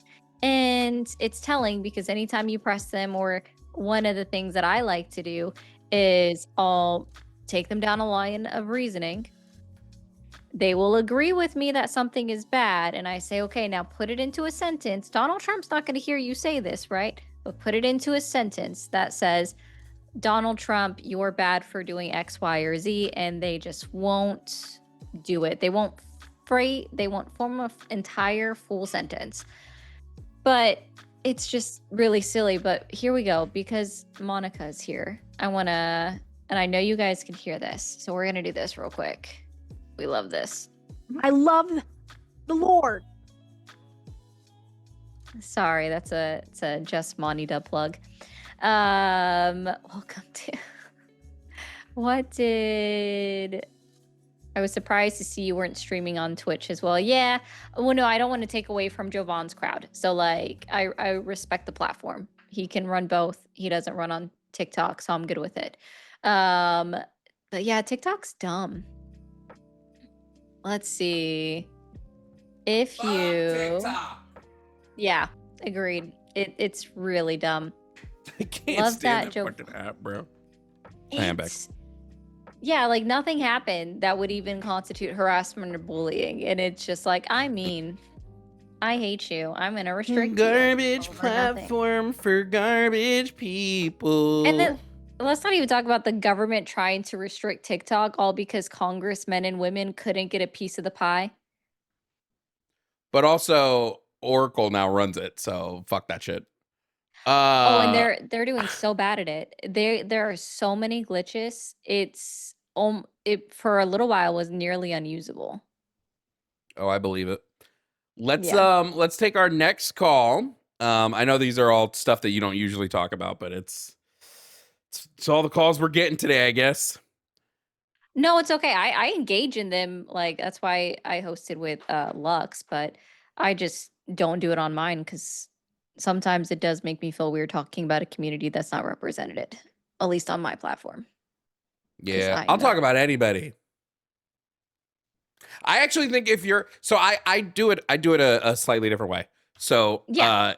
In the way I do it is I will not talk on a community's experience because I'm not in that community. I can't tell you what they experience. I can't tell you how they experience. I can't tell you any of that. I can talk about the facts. So like if we're talking about gender and sex, I can walk you through biologically, neurologically, psychologically, sociologically how gender and sex work. I can talk to you about the studies on gender affirming care all day, all night, all this. But if you say, well, how does it feel to be trans? I don't fucking know. I'm not trans. Go talk to a trans person. Takis is on every Thursday. Go call Takis and leave me alone. I love telling people to call them. Called Skep Talk. There's no way, dude. Wait, hold on. I gotta pull Skep Talk up right now. No, that's insane. This dude is obsessed with getting shit on, bro. You might see a lot of love in nature. Dicks, no it's that guy. You might be taking more of a respectfully a cynical view, where all of the creatures in the globe are fighting for their own survival. But it probably depends on how you look at the world around you. Justin not know he's supposed to be banned? Do you believe in evolution? I don't know that Justin knows the lore of yes, I believe in evolution. Because you got to remember, some of these people are primarily called Jimmy Snow in the line. So evolution. These so this other, is something that the other hosts don't know anything about him. I fucking can't stand Yitzhak. I hate him so much. Yeah. I hate him so much. He's such a piece of shit. I think I heard him once when Jimmy was on with Promise, and he kept it very short. A little bit longer than yours, and just hung up on him. He's a piece of shit, dude. Anybody that says, anyone that claims it's not a genocide is a piece of shit. Fuck you. Suck my dick. Let's bring up the... Let's go. Let's bring the next caller. Coming up to stream is Cade. I think it's pronounced Cade from Arizona to talk about trans men and women being men and women. Is that how you pronounce your name? Is it Cade? Katie? Kade? Yeah. Yeah, Cade, got it. Cade, what's your age and pronouns? Yeah, I'm 24. He, him. All right, cool. Now, Cade, you're here to talk about trans men and women being men and women. The notes I have here is you don't think gender is a useful category. You think sex is more useful. Is that correct? Yeah, I think most of the time, yes. That's how I would say it. Okay. If I meet somebody on the street, can I see inside their pants? No. So what am I basing if I meet someone on the street and I'm talking to them and I'm treating them as either a man or a woman, a boy or a girl, what am I basing that off of? That's a good question. I guess you would probably look at their outward appearance and expression.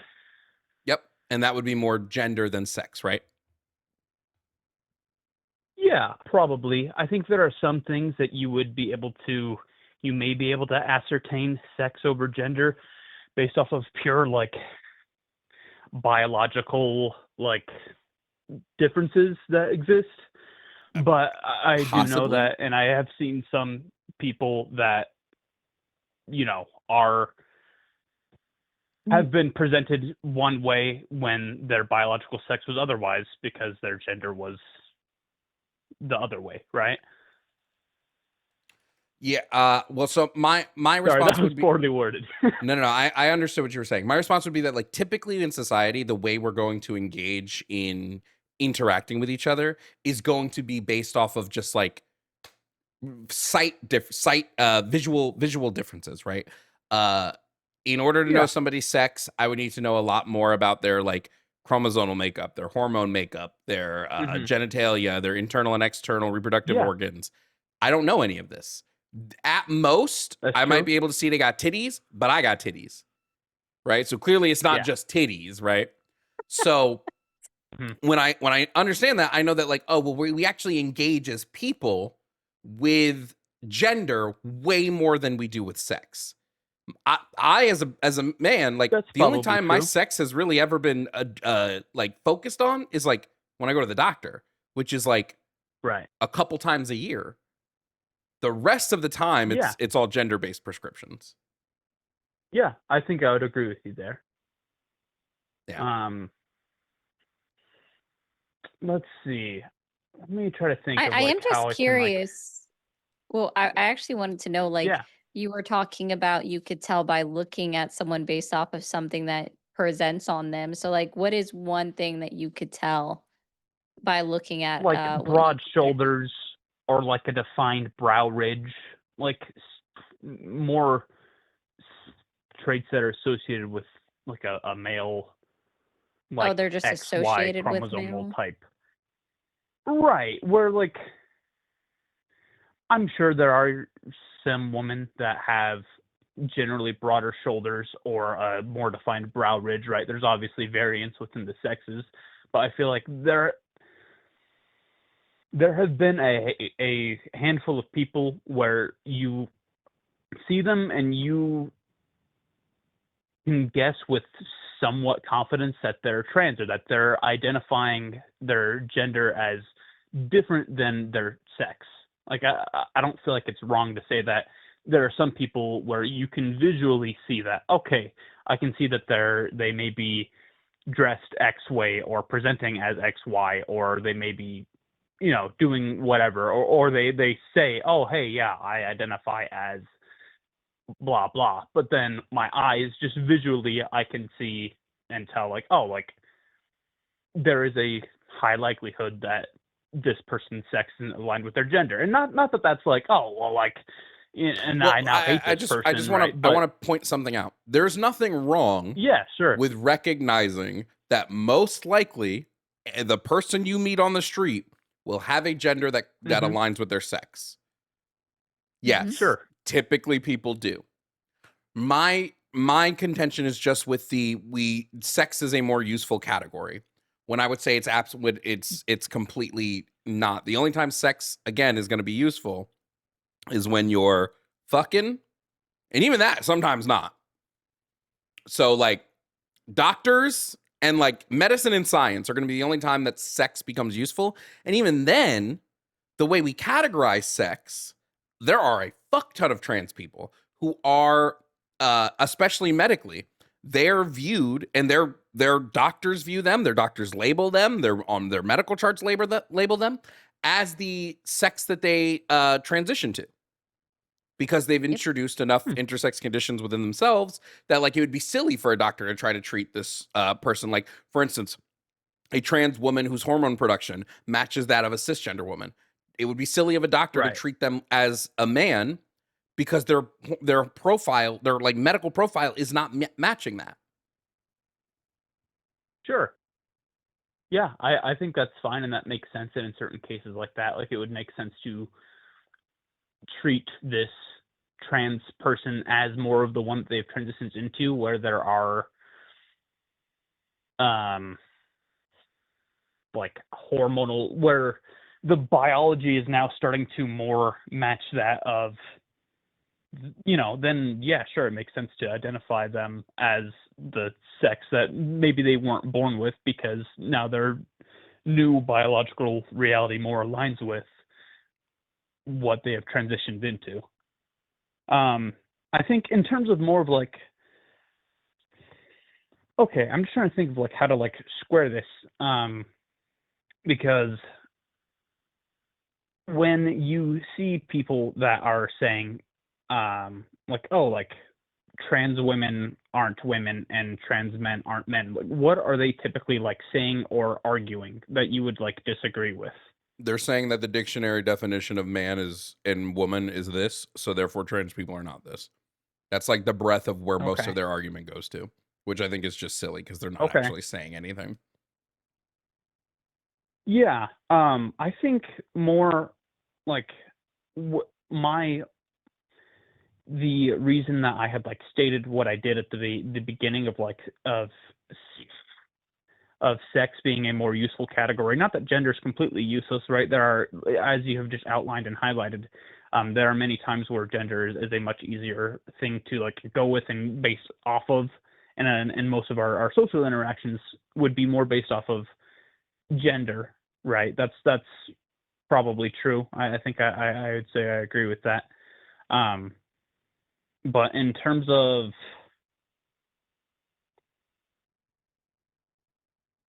sorry, it's hard to like lay out like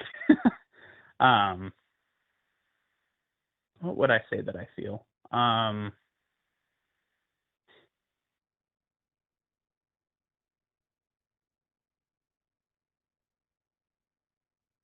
don't know. I think when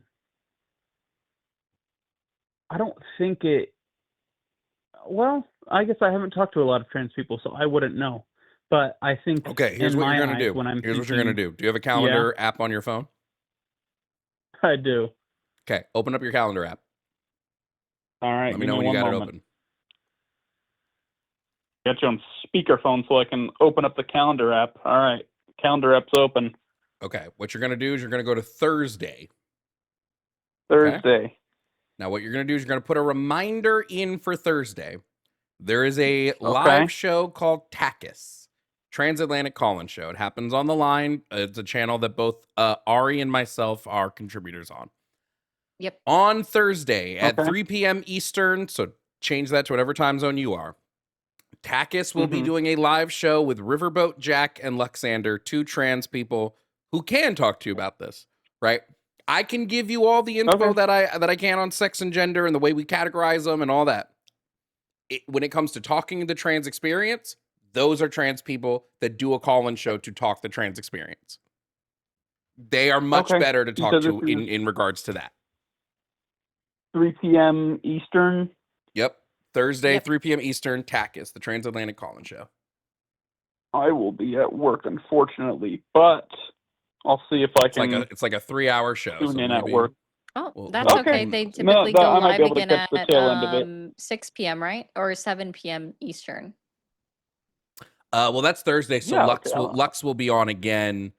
Even on my if you've come from my YouTube channel, Lux will most likely be on again, potentially with me. Jimmy keeps putting me on Thursday, so we'll see what happens this Thursday. But I'm just saying, where can I find them?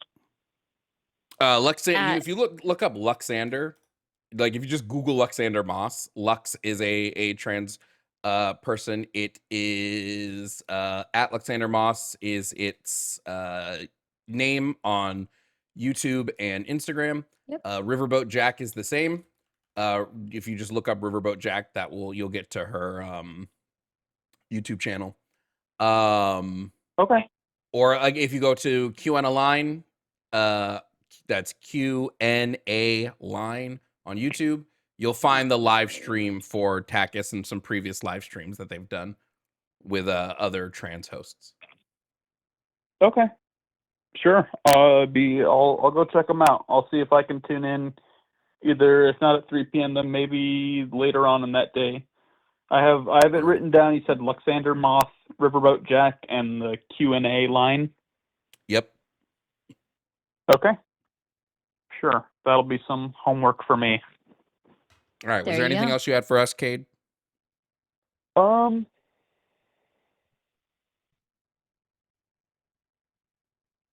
What as someone that's trying to be more open-minded, what are some things you could point me towards as someone that someone that is not as informed or maybe open to like trans identification and trans people and whatnot, like I genuinely do want to like learn more, and am curious to see what people think or feel, or what some people other than feel talking to trans people directly. You want to know what was like a pretty good thing for me as a cisgender person to sort of understand a bit more what trans people are going through? What you're going to do this tonight, okay? This is your homework for tonight. You're going to go online, whether it be YouTube, Tubi, I think it's on Tubi, Roku, whatever you got. You're going to look up the movie I Saw the TV Glow. You're going to watch it. Say the name of that again one more time. I Saw the TV Glow. You're going to watch that movie. I Saw the TV Glow. Yep. The writer of that movie, like the person who made that movie, has expressed how much it is an allegory for their trans experience. So watch that movie. And I think that would be a really good, other than talking to trans people, right? Talking to trans people should be the like number one on your list. But because TACUS isn't until Thursday, watch that movie and like, and remember that the main character in this movie is trans, and see what that movie does to your view as somebody who isn't in that community and wants to learn more. Okay. And are you on TikTok at all? I'm not. Caller? Oh, okay. Well, I was gonna say, Jovan, you should remember Lainey from when you were doing panels. I'm gonna have Lainey on sometime this month. I have to figure out what day. Perfect. I know they'll have a lot of fun. I messaged Jimmy about having them on Thursdays, but he like never got back to me, so I gotta hit him up again on that. But Lainey, if you were to have TikTok, they're a great resource as well, because they don't hold a debate space. They literally just answer questions when they go live. Okay. Cool. Thank you. Thank you for asking for resources, Cade. We appreciate that. Yeah, I'm open to learning more. I probably disagree on some of those other debate positions, but I'm not at the computer right now. I couldn't look at them, and it'd probably be respectful to allow other people to call in if they have it. But I appreciate your time, and I'll do some research, and maybe if I remember, have the time and actually do my homework, then I'll call back in and have an update or something. Okay. All right, Cade. Well, you have a good rest of your day. You as well. Thank you. What other positions? I don't know, because all I can think of is something other than missionary, because that's probably all he does. Crazy. Sorry. I'm not always nice. I'm not always nice. Man, I found my new favorite stove pizza. Ooh. I think it's called Detroit Pizza Company or something. They make like Chicago style deep dish.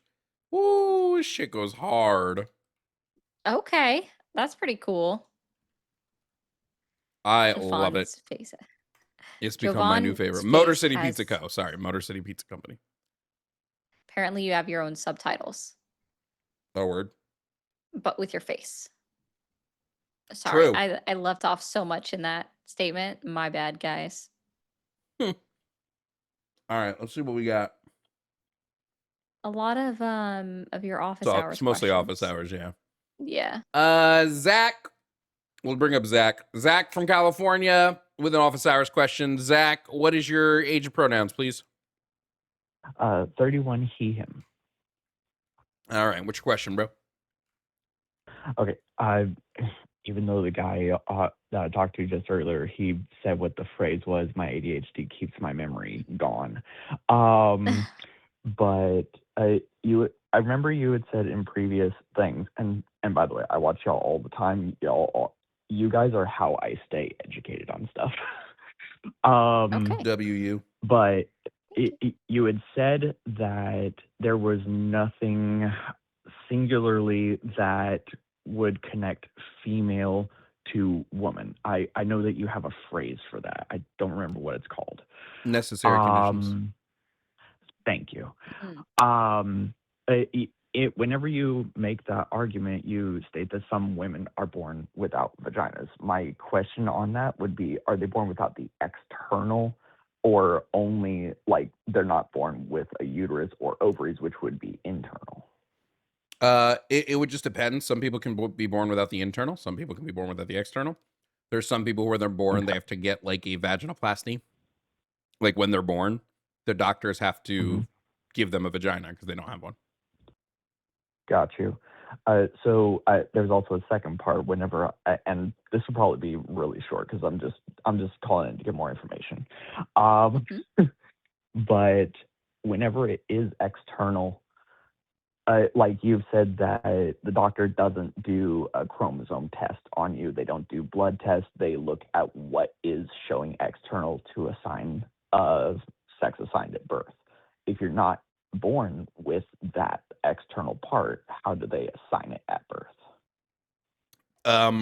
To my knowledge, they will karyotype in those instances and then sort of let the parents decide. Got you. Okay. I appreciate it. I was gonna say that one I don't have an answer like for. I said, I could be wrong, but I'm pretty sure that's y'all. I get most of my new information from y'all. Sometimes I watch what's his face, who really debates MAGA people really hard, but sometimes he's a bit eccentric, and I like how focused you stay. Hey, what's his face? Wait, who are you talking about? I'm Talk curious. shit. I want to hear. I want to know.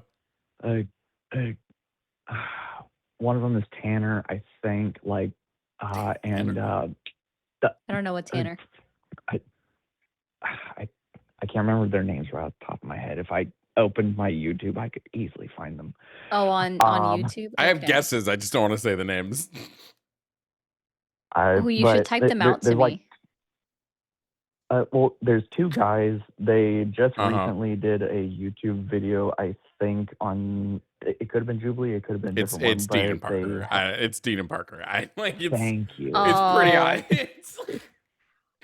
It's like, Dean and Parker. I love it.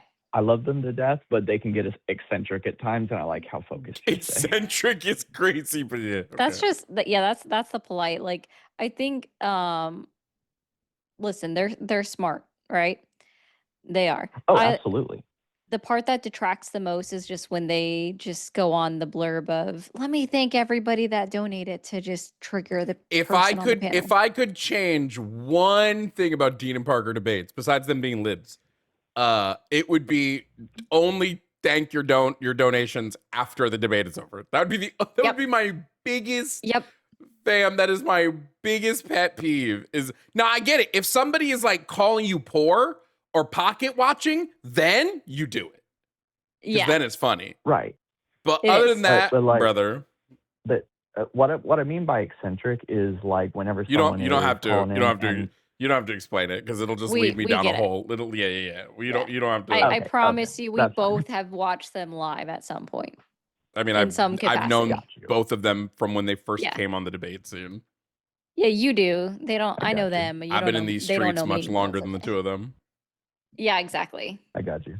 You and a bunch of other people, anyway, they just are the only ones that get recognition.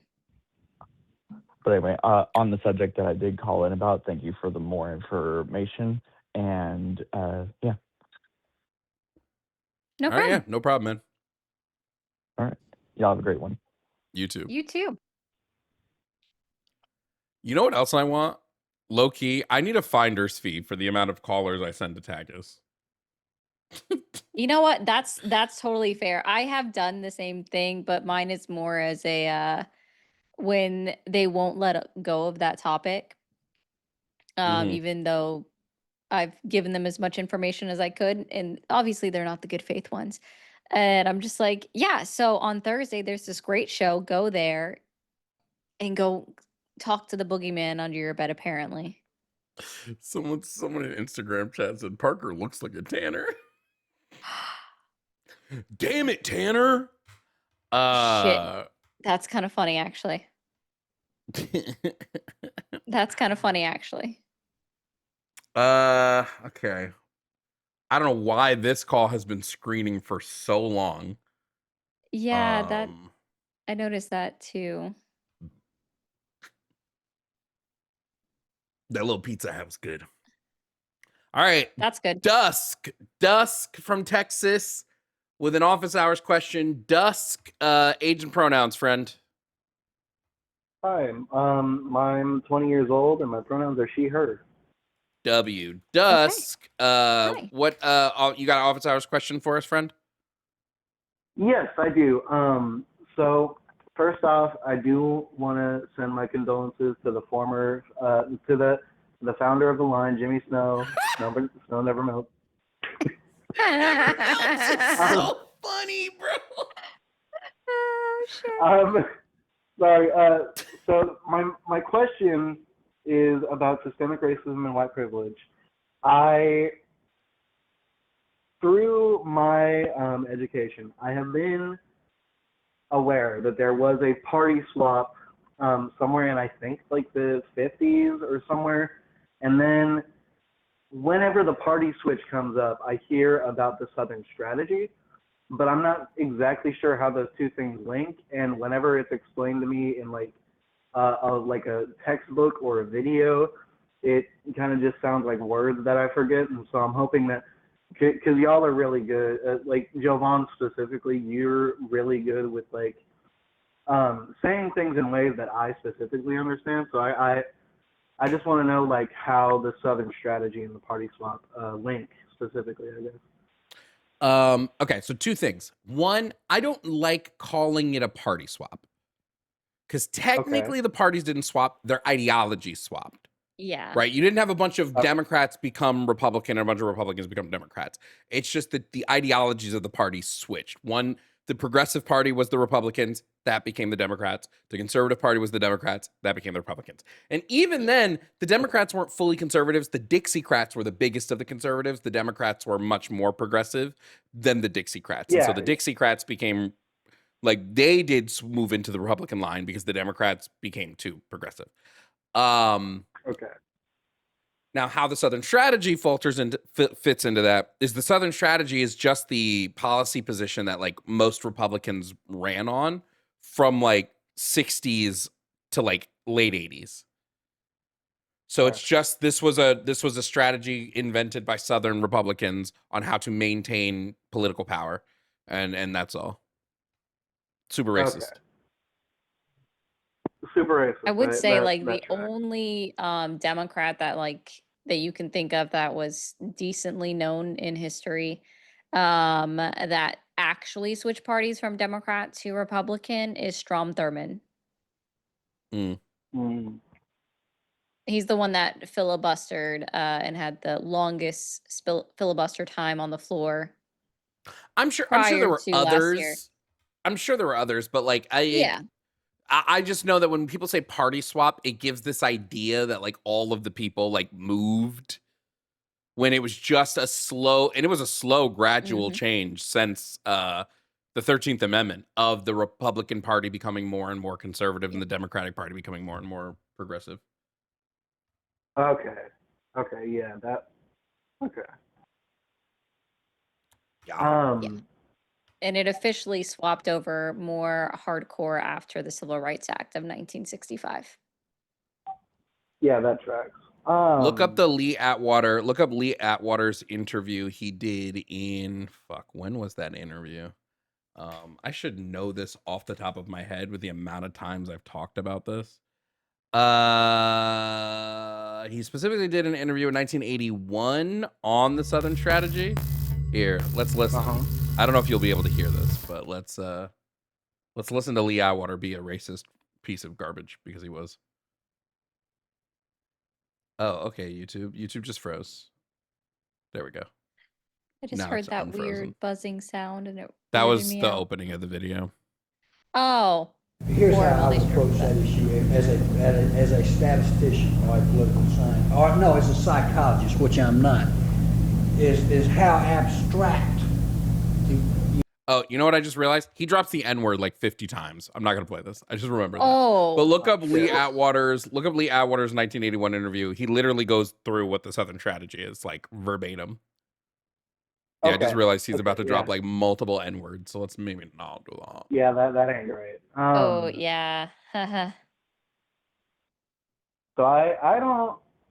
Thank you so much, first off, and I don't have a lot of other questions, but I do want to say, first off, happy Pride Month, and for this specific date, I am a little late, but happy belated anniversary to the death of Ronald Reagan. Rest in peace.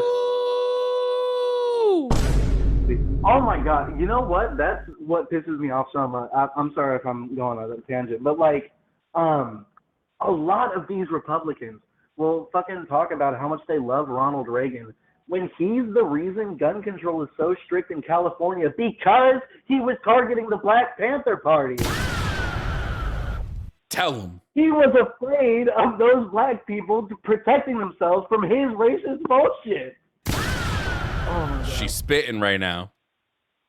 Oh my God, I'm so sorry. I appreciate it. Y'all are amazing. Y'all listen. I'm not religious. Y'all are doing the hypothetical Lord's work. That's all I'm gonna say. The hypothetical All right, Lord's work. True. I'm keeping y'all on. I apologize. It was nice talking to y'all. See y'all. All right, have a good one there. Dusk, have a good one. She was a nice lady. Yeah, I like Dusk. It was nice. She was nice. It was a nice conversation is where I was trying to go with that, and then I just mucked it all up. My bad. You're fine. Bruh, I might be as progressive as they come, but if somebody like gets annoyed with me for fucking like if I fucked up a pronoun like accidentally and someone got annoyed with me, I'd be like, shut up. I will just honestly just if I did it on, obviously I do it on accident, but I would just apologize and move on. Absolutely. And No. if they stay on it, absolutely. it's when they stay on it. That's what I'm talking about. Like if it's an like a legitimate accident and I've apologized and I'm like and you're like and I'll be like, okay, well, I'm not talking to you anymore. Goodbye. It's like you can only apologize so much, right? And I think that's the other thing. Like you can only apologize so many times, and it's like, what do you want me to say? Like I've apologized. I guess you're not accepting it, and you want to keep running down that rabbit hole, and that's just kind of how it goes. If only could I make a deal with God, and I can get under God blazes. Oh my God, it's all office hours today. Really? Okay. Uh-huh. Even the one that was screening forever. Okay. Yeah, I wanna preface this. I've never met a legitimate person who gets mad at someone who accidentally messes up, right? Like I've never met that person. These chronically online people I've never met that person. Every single person I've ever met in my life is just like, oh, it's okay, and we move on. Or they don't even acknowledge it, right? They're just like you correct yourself and move on. So yeah. Apple just dropped their fucking AI Siri bullshit. So now all our phones have AI baked into them. I mean, they already had it. Like if I have a conversation about anything and I open up, let's say Facebook or even Google, I'm getting ads for products that I was just talking about in theory and never typed into Google or into Facebook even once. It's already listening to you. That's always been a thing. I know, it's creepy. Someone just said oops all office hours, and that's absolutely going to be the name of this VOD. It's going to be oops all office hours. Oops. Oops all office hours. It's because they're all scared. Like true. That's all.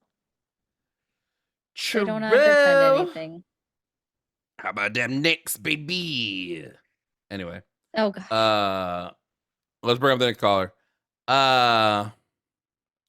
Coming up next is Mike from Canada. Mike calling with an office hours question. Mike, what is your age and pronouns, please? I'm 36 and he, him. Heard. Awesome. Mike, 36, he, him. Mike, what's your question? So I was looking at talking about like kind of how to develop more progress through use of capital, but more from like, I guess a bit more of a sneaky way. So like, I think that one of the things that like I kind of lean fairly far left and progressive myself, but I follow a lot of creators that are a bit more on the lib side, a bit closer to center. Some of which are a bit more against socialism or communism or anything like that. And a lot of their arguments, like when you talk to them about policies that they support when it comes to, say, universal health care or public education or anything like that, we see that these populist views are extremely popular, even among conservatives. But there's such a pushback on the means to get there that, like, I'm kind of wondering, like, how you guys view, like, incrementalism, like trying to fight for these policies, like sort of nickel and dime versus radical change, and how we can expand our tent to allow more of these voices in. Because I don't necessarily think that the libs are enemies in that case whenever they are looking for those social changes, but they might be further down the line when it comes to the next thing. You know what I mean? Sort of like how, just as an example, there are conservatives who are totally fine with gay marriage and would vote in support, but, you know, further down the line, they might oppose on, say, trans rights, for instance. Ari, do you want to start this one?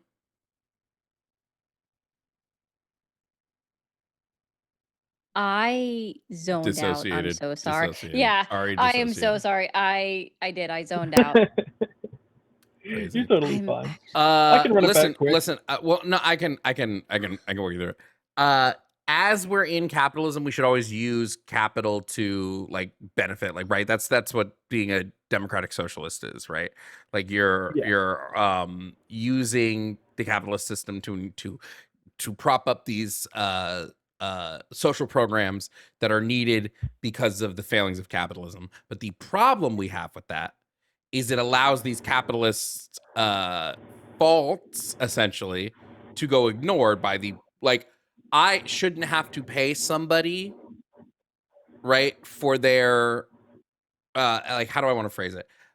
We collectively shouldn't have to oh god, how do I want to put this into words? I want to put it into words so that people don't fuck it, I'm just gonna say it. We individually shouldn't have to pay disability. We should all be paying disability, and that includes the businesses that are hiring people that are not hiring people with disabilities. They should also be paying disability, right? But the reason why it all falls down to the taxpayer is because these massive industries aren't paying their fair share. Or you want to know the even better? You want to know the best motherfucking example of this? Fucking Walmart. Yep. Oh, Walmart yeah, where they hire triple people dips. Yep. They triple dip. They make profit off of selling you groceries. They then hire people at such low wages that they are the number one employer of people on welfare benefits. So they don't even pay, like SNAP, they don't pay their people enough to buy their own food, even with an employee discount. So then they get the money from the government for hiring low-income people because they get a kickback on that. They then get the money that those people would have spent on, that those people spend on SNAP benefits in their store. And they get to hire them as cheap labor because the government is subsidizing the labor through the benefits. Like, yes, at the end of the day, we can always say, like, we should use capital to make sure that these social programs are as expansive as possible. But all we're doing is we're putting a Band-Aid over the actual issue, which is wealth and income inequality. I have my own thoughts on wealth and... Oh, sorry. Go ahead, Ari. Oh, you're good. I was just going to add in that another part of the issue is, if you take a look at Social Security, is it's capped at $174,000 of your income. And then after that, anything else is not taxed for FICA on that one. Well, just for Social Security. And that's what limits how much fund is in there. And I don't think that somebody that's about to make $1 trillion a year, Elon Musk, should be exempt of paying that 6% tax on his $1 trillion. If we really want to fix Social Security, we need to remove the cap. But hey, wait, that would actually be a deregulation. Ooh, think I could Yeah, spin you that. know, get these regulations out of government. They'd be for it, you know. No, they wouldn't, because they would consider taking the money as the regulation. Yeah. But technically, removing the cap would be a deregulation. But on the thought of the economic front too, one of the ways that I thought about something similar to this would be to directly tie inflation on cost of living, and minimum wage. Because if you're doing something like that, you're always guaranteeing, like, at least from the market perspective, you're going to have that frictional inflation that is going to increase profits. And then if you have the minimum wage directly tied to that, so it's just like, say, like a 2% difference year over year, and it just gradually adjusts, it would be a bit like inflationary, possibly, but at the same time, the wages are always sticking close enough that you're not going to have people falling into abject poverty, and you're still growing the wealth of those businesses. Then you can increase the taxation on those. Yeah, And so fund you're social talking about programs. You know what I mean? Like, you're talking about a living minimum wage is what you're a talking living about. So that, minimum wage directly tied to the baseline cost of living within. You mean we Yeah. just do UBI? It's just yeah, UBI. that works too. But that's what that would Yeah. be, is what you're talking about. So yeah, we know what those are. They're already they are implemented within other countries, just not here because we suck. Because, you know, in a lot of the times in North America, I'll say as a Canadian, you know, we tend to look at other countries and see what's working there and go, oh, we can't do that here though. No. That won't work here. It's way too different. Even though America and Canada are like fucking siblings, and our Yeah, cultures it's are 'cause they- damn near the same. Healthcare is like the most basic one to look at that they attack. Well, look at Canadians' healthcare system. It's all fucked up and all that good jazz. And it's like, you're saying that it's messed up because somebody waited 6 months to get an MRI that was unnecessary, right? Or not necessary. It wasn't emergent, right? And joke's on you, we wait 6 months for a referral to go through anyways for a specialist to have time to see us. Like, there's already nothing different in what you're talking about. I also want to say too, just for any of the American friends who are listening, who don't know how Canadian healthcare works, I have a really good way to simplify it for people. Because this is something that people tend to get confused a lot. And they'll be like, oh, I don't know, man. Like, I hear that you guys have crazy high wait times and da-da-da-da. And they're like, I don't know. Do we have the long wait time, or do we have the high cost? So a lot of the time with the wait times in Canada, what it can be boiled down to is it's more of an emergency triage situation. If you talk to anybody who is in like say a medical role in the military, or who has been to mass casualty events as a first responder, like EMS or paramedics and stuff like that, they're trained to kind of assess the situation and give care to the most immediate and dire situations first and foremost. And as things progress, someone might look okay and be stable, and then they plummet rapidly, so they kind of get bumped up the line. That's sort of how it works for the Canadian healthcare system. So there are cases where someone might say need an operation, or say like a surgery of some kind, see a specialist, whatever. But then someone else who is already in line, maybe behind them, maybe ahead of them, whatever, they kind of get bumped up because their condition progresses to something worse and they need to see that specialist more direly. Then that person gets pushed back, they get pushed back, they get pushed back, and it continues kind of happening like that until theirs is the case that gets the attention. It's just sort of an emergency triage, and it's based on a needs assessment rather than how many zeros are in your bank account. And that's one of the reasons that I find it to be the most probably the best in terms of like giving a fair shake to everybody involved in the system.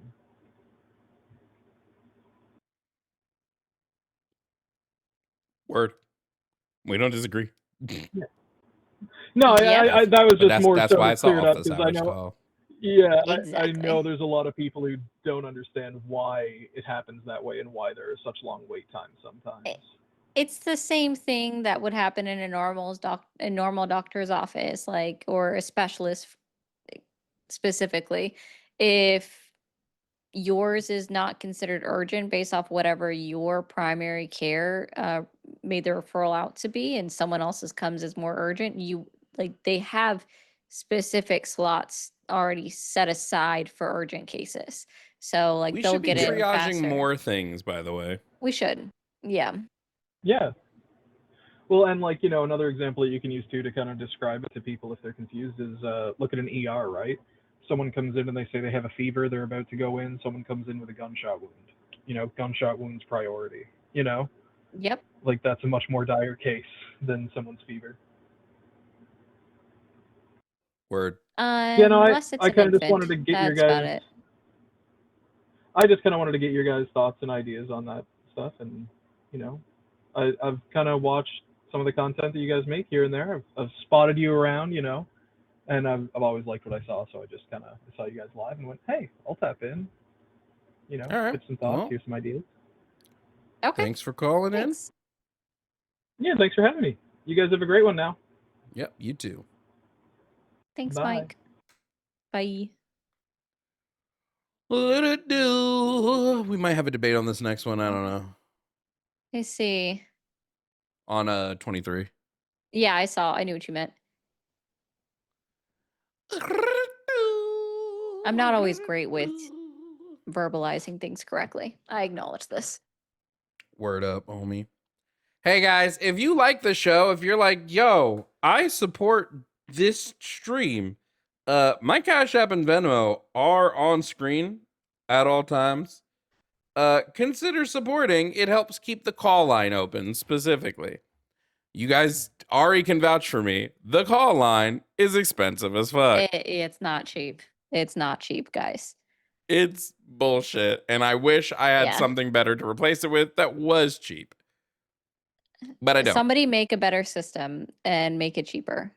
And I promise. Problem is I don't know that I would trust these other systems. Like at least Call-In Studio has like a vetted history behind it, right? So I trust like. True. Yeah. Anyway, let's take the next caller. Coming up next to stream is Nick. Nick is calling to talk about topic number 4, abortion all 9 months. Nick, if you can hear me, please provide me with your age and pronouns. I'm 29 and he, him. Okay, Nick. Ari, well, I actually don't know if Ari agrees with me on this one, but possibly. Ari and I believe that abortion should be, let me take it a step further.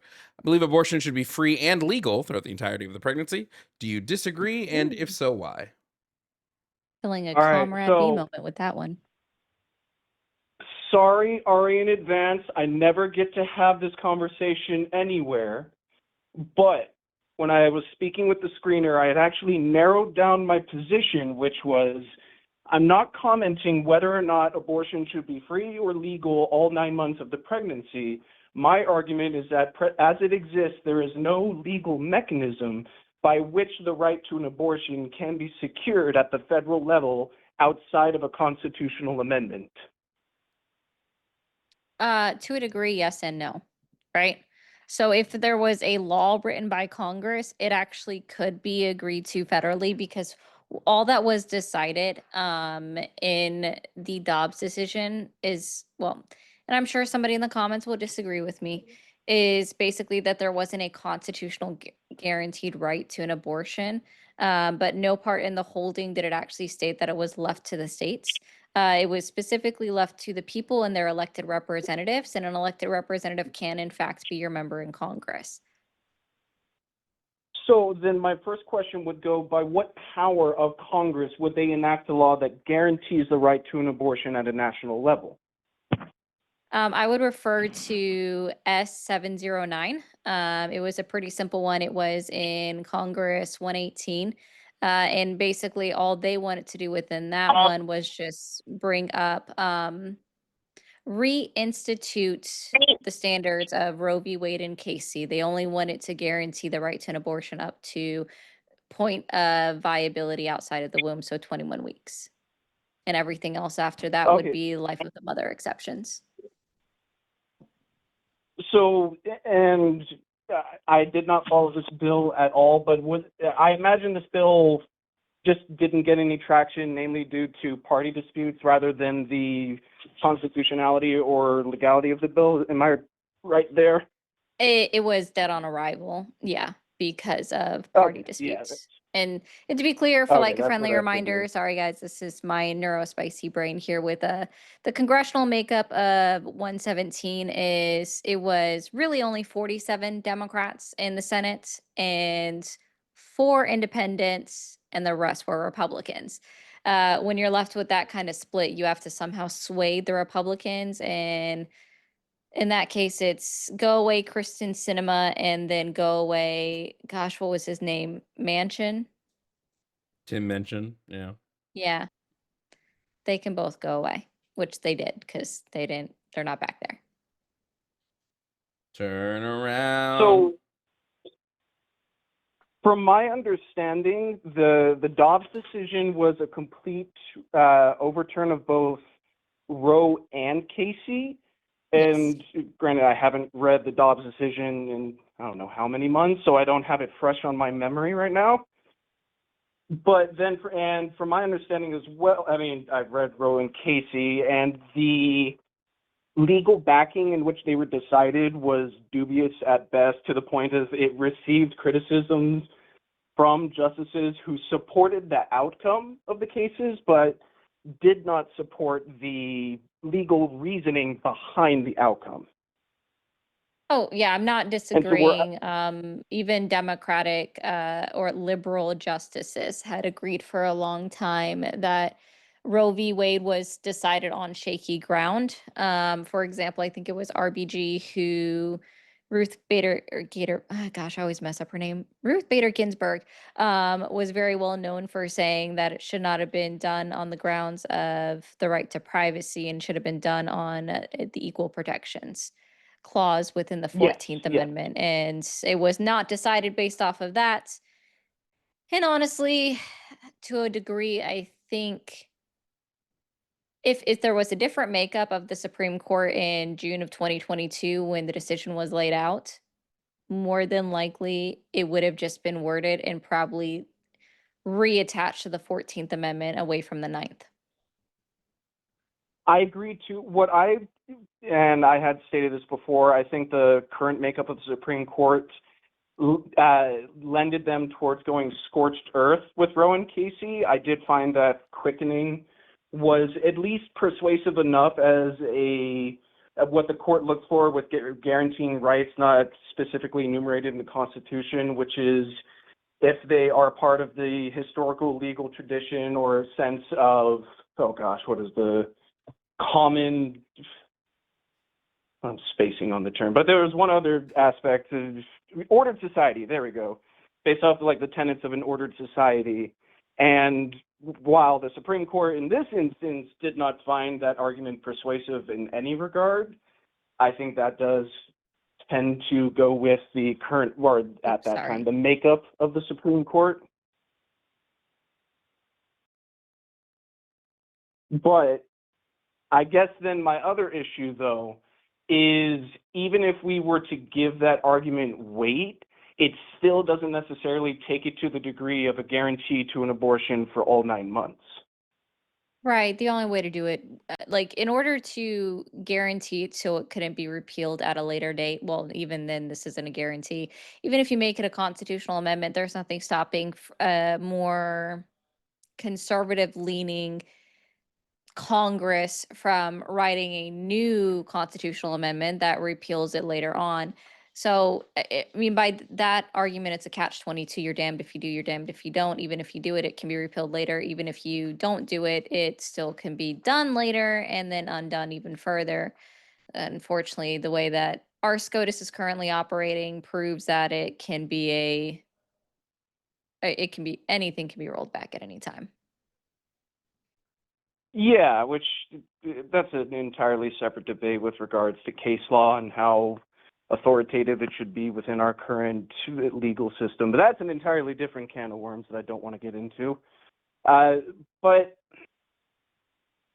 I don't want to belabor this conversation too long because I imagine the substance of which is not super interesting to a lot of people. So I don't want to take advantage of y'all's generosity and time. So I think that was a good stopping point for it. I appreciate your time, Ari. Yeah, no problem. I would say look up S709. I believe it was introduced in either Congress 117 or 118. I can't remember which one it was. And because that'll just change the numbers. So if it was in 118, that makes it even. Well, no, sorry. If it was 117, that makes the split even worse. It was 46 Democrats to 50 Republicans and 4 independents. But yeah, so it's one of those two, and it's like the women's. I don't remember what the title of it is. Actually, I shouldn't even try to remember it. But yeah, it's very simple language, just reinstating the precedent that was set down by Roe and Casey.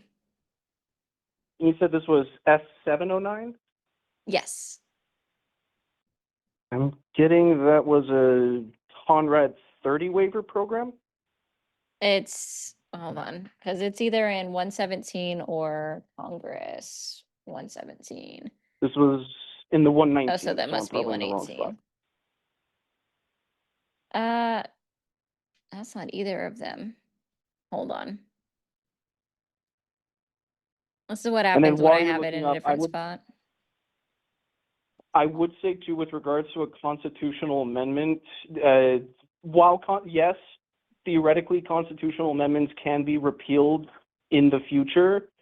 Oh, 701. Speaking, my bad.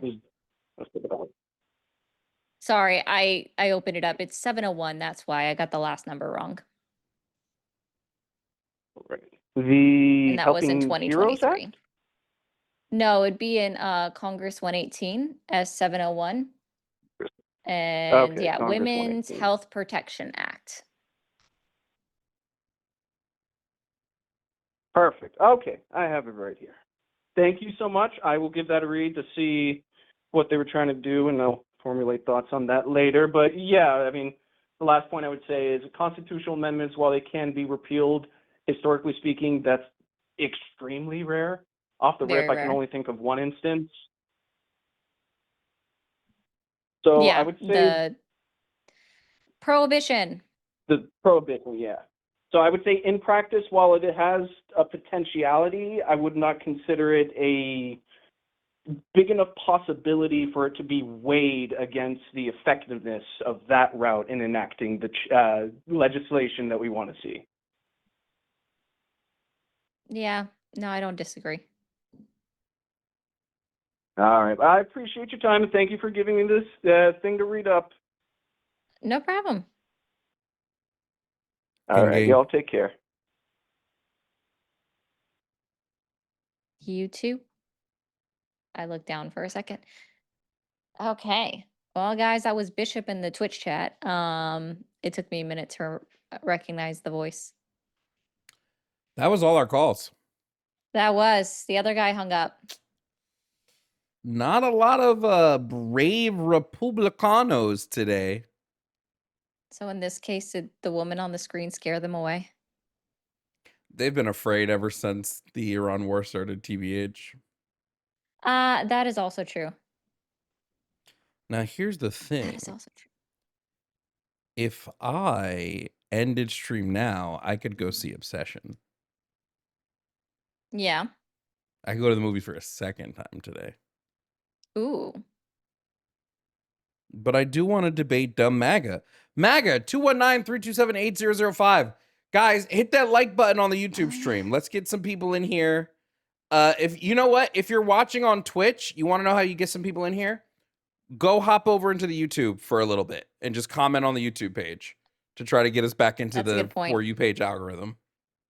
Which is crazy because you still have over 600 people in there, and it's like, even during what would be considered slower conversations, right? Back to back. People still stuck around to learn instead of going like, let's go for the, what is it called? The blood sport shows.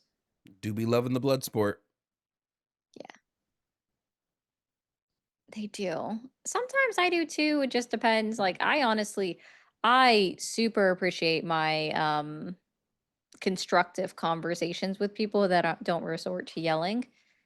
But some people don't like that as much. Oh, I enjoy the yelling sometimes. It depends on who I'm yelling at. It really does. I have a few of those up on my channel. But oh, did you see? Okay, random. On Tuesday, John from Arizona called in. No. No, I No, tell actually me went more. through and yeah, so he called in and Jimmy's like, "Nope, I'm not." He spent, I think it was like 13 or 14 minutes just being like, "I'm not fucking with you, you racist piece of shit." And it was funny. At least to me, it was funny. The fucking lore. The lore runs deep on all these people that are on the line. Well, the thing is, he got started on being just a horrible person on TikTok first, and then TikTok people stopped platforming him. So he's like, I gotta find lives another way. Yeah, that's where we're at with all this bullshit. Yeah, that's where we're at with the bullshit. Do you know what the best part of it was though? Is like almost like a month and a half later from when we talked to him, he still doesn't understand, nor has he looked up how colors are a social construct. He's hung up on that from me specifically a month and a half later. That's kind of funny. You got that Yeah. AMC list? I do have that AMC list, bro. There's an Obsession's playing at 9. If I ended stream, I could make it because AMC has 25 minutes of trailers. So if I ended stream now, I could make it in plenty of time. That's a lot of trailers. It really fucking is. That's insane. Sorry, I got a little will we ever reach a deal with Iran? But what you mean the deal that we had before? If Trump reaches a deal, it's just going to be the same deal that we previously had. It's going to be the JCPOA, but with giving them more money because they have more money right now held in our banks because of the sanctions. So, and that interest is adding pretty shiny pennies. So you're going to get the JCPOA with the cash on steroids. Yep. Like that's it. He's not going to get anything better than the JCPOA. They're only going to agree to the terms that they agreed to previously. Within the JCPOA, there's even verbiage that says that Iran was actually seeking to have it at a 15-year term with the ability to extend it to 20 or 25 years. But the UN capped it at 10 years in their adoption of the resolution there. So it's like they were already willing to go longer at 3.67% enrichment. The UN said, we'll do 10. That seems like a fair amount of time, and we'll renew it then because we have this measure that, we can look at it if somebody breaks it or if you violate the deal and we have to prove it, blah, blah, blah. And the only person that had to redeem that part of the section or call it into action was, in fact, Iran, because the United States, under the great wisdom of Donald J. Trump on May 8, 2018, was like, so how about them sanctions? We're going to put those back on you and go, I'm so smart. I'm the best deal maker ever. I'm going to fuck everybody over. That I got to drop bombs on them 6 years later. Drop bombs. Jesus. 5.5, well, 5 years and 9 months later, he's like, I'm gonna drop bombs. It's okay. I love it. I love when we go into useless wars. Over WMDs and oil. Actually, there was a MAGA today that admitted that this war was because of oil. We want their oil. It's like, oh, that's cool. Fuck. Donald Trump admitted the war was because of oil. Yep. Oh, But by we the way, can't have guys, another. Thursday night, I will most likely be playing a game with some content friends that I made on my DC trip. We might be playing the Backrooms game Ooh. as like a Backrooms. So I'll let you guys know if that ends up happening. Who are you? Who are your friends that you made? Secret. Are they gonna be in Secret! your server? Huh? Are they gonna be in your little server? Probably. Okay, so I'll find them. I'd be catching Ari peeping every time someone new joins my I little like do co-host listen. server. Listen. I love Naima, so Naima's gonna be doing some stuff with the line coming up here soon. ooh. I don't know if that's been announced, but I'm announcing it. Fuck it. It's my channel anyway. Like with you as the co-host or with Jimmy? Or on the line? Just for now, there might be a new person showing up on Calling It Nows. Let me just phrase it that way. Mm. So that means there could potentially be a Tuesday where both me and Jimmy are like, no. Sweet. I would love that. Sorry, I love her brain. I don't know why she goes on Jubilee, but that's where I first saw her. And I'm like, bet I love her brain. I fucking hate Jubilee so much. I do too. That's why I said I don't know why she goes on it. So it's her and one other. Oh gosh, what's the other girl's name? It's not. I follow both of them. I can't remember her name now. That's gonna bother me. Oh. I really find that I get so much more callers when I'm on in the morning. Really? Yeah. Actually, I can kind of see that I mean, MAGA seems to just wake up mad. So I feel that. Also, the Imagine 9 o'clock showing of Obsession is hella full. So if I want to go see it, I would have to go to the showing at 10:30, which is like, no. That's No, too late he for me because the says. movie wouldn't even start until 10:50, potentially 11. When I That's saw true. Backrooms, it was supposed to start at 10:45. It started at like 11:10. So then it's insane. what? How long is the movie? An hour and four. Wow, it's only an hour and 48 minutes. Wow. Man, so I'm scrolling through my following list on TikTok and so many people are banned right now. I'm not even kidding. I've just passed like 5 user prison number accounts. Xena, that's her name on TikTok. I've heard of them, yeah. Yeah. I love their brain too. So yeah. The two of them just made me happy. I like seeing them on the episodes of Jubilee. That's it. Fuck the people that are in the middle. Also, looks like, just don't watch Jubilee. Looks like they're scared. Looks like we're pretty cooked for today. We're DIW. Well, I guess it would technically be ITW, dead in the water. Dude, I think I got to start running singular topics. And I hate doing singular topics. I get so bored. Okay, so that is true. They're very one-track mind. The people that normally call in. I'm not saying everybody, but a good portion of the people that normally call in are very one-track mind. And you lose their interest when they have to read past the number 1 because they can only count to 4. Literally. But the thing is, it's also the case of usually like I do singular topics or I do a list of topics.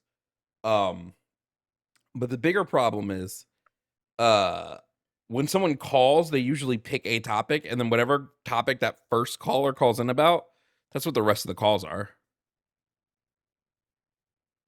Okay. Yeah, that's true. I might make it shorter. I might move to like a 4 or 3 topic board and see what happens. Yeah, that's one thing that I've noticed and that if you start on one topic, like if my first caller is about abortion, the next 5 will be about abortion. And I'm sorry, like I'm all for women's rights and having the right to choose and all of that. But I don't want to talk about abortion for 2-3 hours. Why don't we have a men's history month? Oh my God. You do. Y'all fucking do. Try looking shit up for once. It's like I saw a video today about someone complaining that Hold on. Someone in chat went, you guys are desperate for callers, how pathetic. Today, homie, I'm sitting on a backlog. I release 3 videos a day. I'm sitting on a backlog of like 25 debates that I still have to edit and upload. Yes, today has been a slow call day. Some days are gonna be slow. Others are not. It's the nature of the beast. I'm very bad at mine. I'm a month behind on posting my debates because I only post them once a week. But I have Okay, well, 3 you're debates missing from out one show. Like, no, I know. Trust me, I know. I I plan post on 3 videos a day. Might go up to 4. Actually, so on the 11th, I'm dropping for the public my next video essay. I think that day no other video is going to come out but the video essay because I want that one to be focused on with views. I don't want another video dropping and taking the views from the video essay, which is hey, to anybody who's watched that essay so far, who's members first on YouTube, thoughts on the newest video essay? What do you think? Did you like it? Was it good? If you haven't watched it yet, why not? Fuck you. okay, so this sounds so bad. This is why the TikTok language is troubling to hear every day because you're saying essay, like the Oh. form of writing, and I'm hearing S-A as in sexual assault. And this is why I was just stopped censoring myself on TikTok. Also, Polypolitics made a great point on that one too. He's like, you really think that an algorithm that is AI generated, like AI ran, as smart as it is, doesn't know the difference between grape and rape, unalive and kill, or murder, sexual assault and essay? Like they can't figure out that we're shortening it and somehow. That I was like, oh yeah, that's a good point too. Like it knows.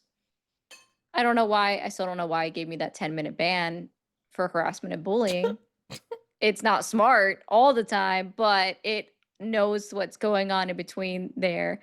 But yeah, it's just dumb. So that's my fault.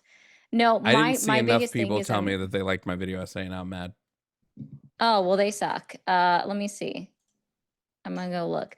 I'm trying to train my audience since I mostly got started on YouTube by just going live, and that's how I grew the majority of the subscribers. So I'm trying to retrain them to go and watch my videos. And that's why I'm not posting daily or more than once a day. I created an alt account. I don't remember who told me to do this, but it was a great idea. I created an alt YouTube account, and all it does is all day it watches conservative content.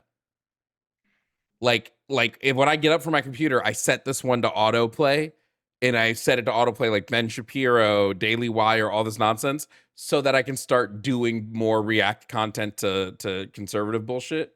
So I have to train this new YouTube algorithm to throw me conservative videos. That's scary. I already trained one account on TikTok. Though I will say my TikTok account hates me when I do reaction videos, even if I use TikTok's already like all of their features, the Stitch feature, the duet feature, it won't push them. But if I'm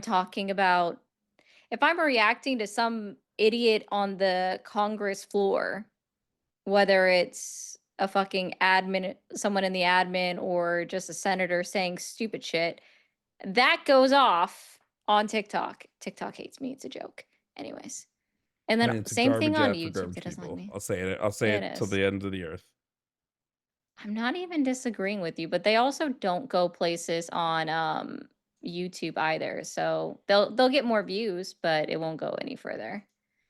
Like I think that What's one my last actually did YouTube worse. video sitting at view-wise? The last like full one. Released 2 hours ago. It's at about like 1.6 to 2K views. That's typical Damn. in the range. For The yeah. one I posted, the Calling It Now video I posted is at about 7K from earlier today. Yeah. My video from June 4th is at 3.2. So that's why I was saying retraining my audience. I don't like my videos to be that far behind. Like The Line, they just posted a video, and I'll repost it obviously still, but they just posted a video that I did on Matt's show with him. And it was us talking about Kristi Noem and the ICE shootings that happened a couple months ago. But like we're so far away from that I'm like, I can't go back and watch those old debates because like we're so far away from that moment. Kristi Noem's gone. Like she ain't even in the administration no more. So hear me out on this one. I was considering like posting old debate content as like for Throwback Thursdays type of deal. Just like, hey, if you remember this, just so you know, this was a long time ago, but do it as a Throwback Thursday. You got to be Remember reposting. when this? What I'm gonna, I do remember. Oh, I mean, I am. TBTs. You got one of the things that I'm also gonna be doing. I'm gonna basically take every video that I post from. I'll probably upload these on Mondays or Tuesdays, but every video that I post from Monday to Friday, I'm going to take those videos. I'm going to take the ones that hit over 10K views, and I'm going to put them into a podcast on Spotify. So it'll be best debates of the week. Oh. It won't be every single one because that would be what's 3 times 7? 21. That'd be 21 debate videos in one Spotify podcast. That's too many. Yeah. That does sound like it. Too many. So I'm just going to take the best ones of the week. And then in between each, I'll add like color commentary in between each. Okay. That's not bad. Yeah, so that's coming. My Substack is coming back. I'm going to have a weekly mailing list. So if you're not on Substack, y'all, go get on my Substack. The weekly mailing list is going to consist of best debate of the week. It's going to have mutual aid on it. It's going to have book recommendations on it. It's going to have like other stuff. So go to my Substack. Oh my God. Remind me, Jovan, or try to. I don't expect you to actually remember this. Remind me to tell you something just absolutely fucking crazy about the state that we're in, about fucking Florida. Something that you can't. You're in Florida. Did I know that? Yeah. I'm in Central Time, though. That's why it gets weird. That's why I specify Eastern Time when talking to you. Are you in the Panhandle? I am. Did I know you lived in Florida? Yeah. It's okay. That's why I said I don't expect you to remember. It's okay. Yo, my memory's shit, bro. That's all right. But why don't you just tell me now? What is it, something you have to wait to tell me? No, because it's semi-public information and then semi-not. Okay, yeah. Then you could tell me when we finish. Yeah. Yeah, no, that's what I was like. Yes and no. So that's kind of the problem. Ooh, and look, we were talking about Comrade B, but here comes a Comrade B raid over on TikTok. Hi, guys. We have some people calling in, so we'll see what happens. Yo, if you're one of my YouTube members, can y'all go before the video fully drops and just comment to get, even if you've already done it, just drop another comment on the Lin-Manuel Miranda video essay that I just posted before it fully drops on the 11th. I just want that video essay to do good. I've only had one video essay that's done numbers, and that was my Girl Meets World Communism episode 1. I think this one is as good. Yeah, Girl Meets World, the sequel to Boy Meets World, did an episode on communism, and it was the fucking worst thing I'd ever seen. So this one, this video essay is about how a cop groomed a high schooler, and then Lin-Manuel Miranda wrote a musical about it. Yeah. I love niche video essays, fam. That's pretty good. Oh my. Niche as fuck, dog. She agrees, apparently. CW? Shit, W dog. We actually have people calling in. That's crazy. Summer, stop barking. You're so close. Come here. Come here. Stop it. This one should be easy. This is a office hours question. Razor from California. Razor with an office hours question. Razor, age and pronouns, friend. I am 30, he, they. All right, cool. Razor, you had a question for me about the my reading list and stuff? Nice. So, somewhat. I most recently just picked up I just recently ordered about 5 new books, and 4 of them. 2 of them were Razor, do me a favor real quick, friend. Do me a favor, just take a step back from your mic real quick. You're peeking like crazy. I apologize. It's actually I think it's a mixture. Like I was upping my tone a little too much. I apologize. No worries at all. Just wanted to let you know. Yeah. So yes, I picked up a few books. With one of them was A Color of Law, and I was planning on The Color of Law. That's what it's called. And I was also planning on picking up a Post-Traumatic Slave Syndrome. That one was out of stock, strangely. And I also picked up Just Action, and I don't remember if it was on your if Just Action was on your reading list as well. And I don't think that one's on my right now. My reading list is only the books that are right behind me, and that one is not behind me, so that one's not on my reading. Yeah, I had because when I ordered The Color of Law from Amazon, I saw like right next to it Just Action, which was I don't know if it's a relation to the same person. They have the same last name. I don't know what relation, but it's supposed to be a book about like what to do to go get to battle and possibly change whatever systemic issues were caused by the redlining that's talked about in Color of Law.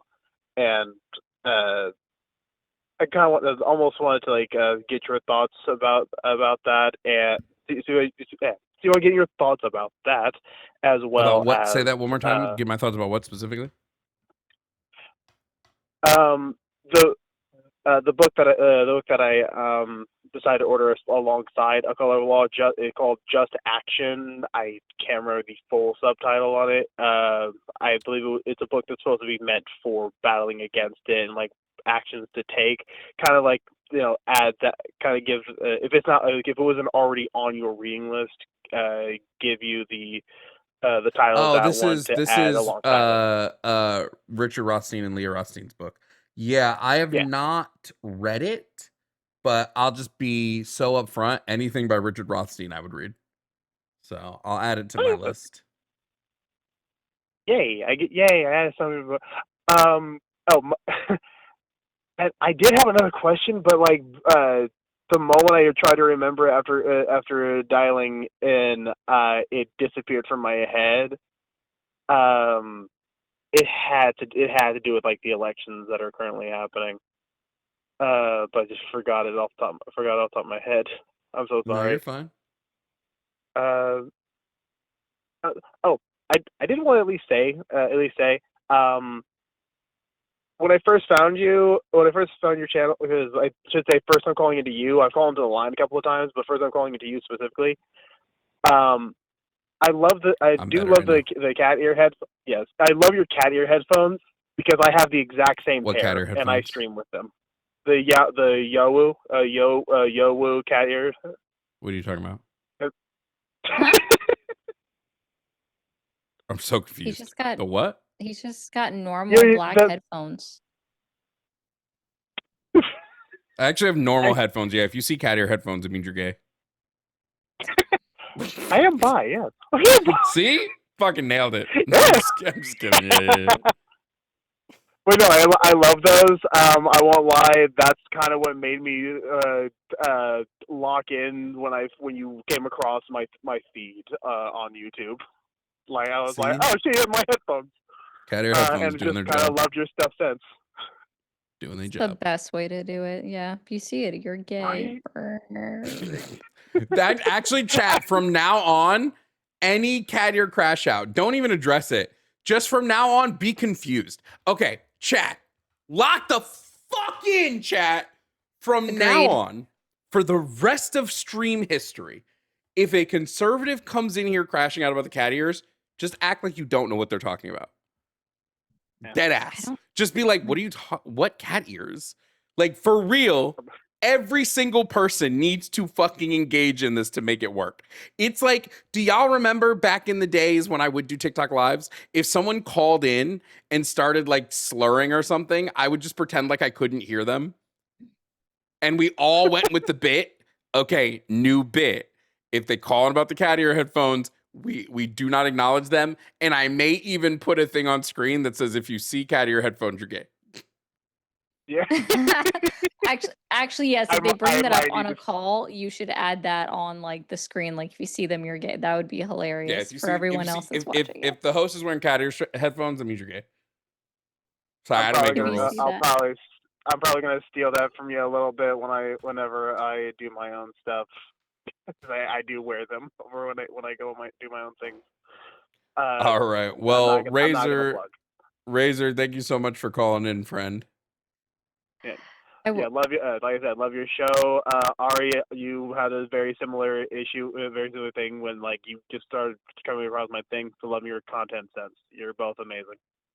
Oh, thank you. I will say my new favorite thing to do to the people that call in or that I actually have conversations with when they just stop listening to me, like I finish asking my question and they're just like, hello. Or like, okay, can I ask my question now? I just sit on quiet. Somebody actually did not like me doing that. They commented on my video to be like, I hate when you do that. Like, why?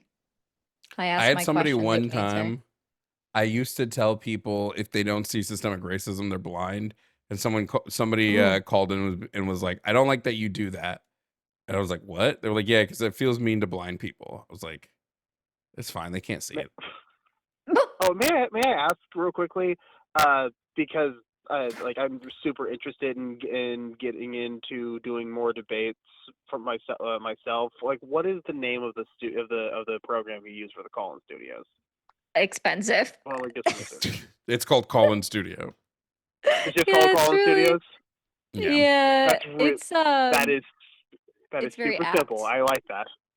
If you're just getting started, it's used by tons of like radio stations, and it's just a call-in screener. If you're getting started, just do a Google Voice number. Personally, do you want me to do? I'm gonna give you an even hotter take. Are you ready for this hot take? Don't get started. Don't debate. There's too many of us, and so many people are bad at it. If anybody is listening, then I'm not even talking about you specifically, Razor. If anyone's listening and goes, I want to get started online debating, don't. That's my advice. I mainly say because I technically have been like in off and on like both panels and one-on-ones. If you want to go hop on a TikTok debate panel, that's a whole different story. Like, go nuts. I mean, if you want to get online, if you want to host a debate show, like I would just be like, don't do it.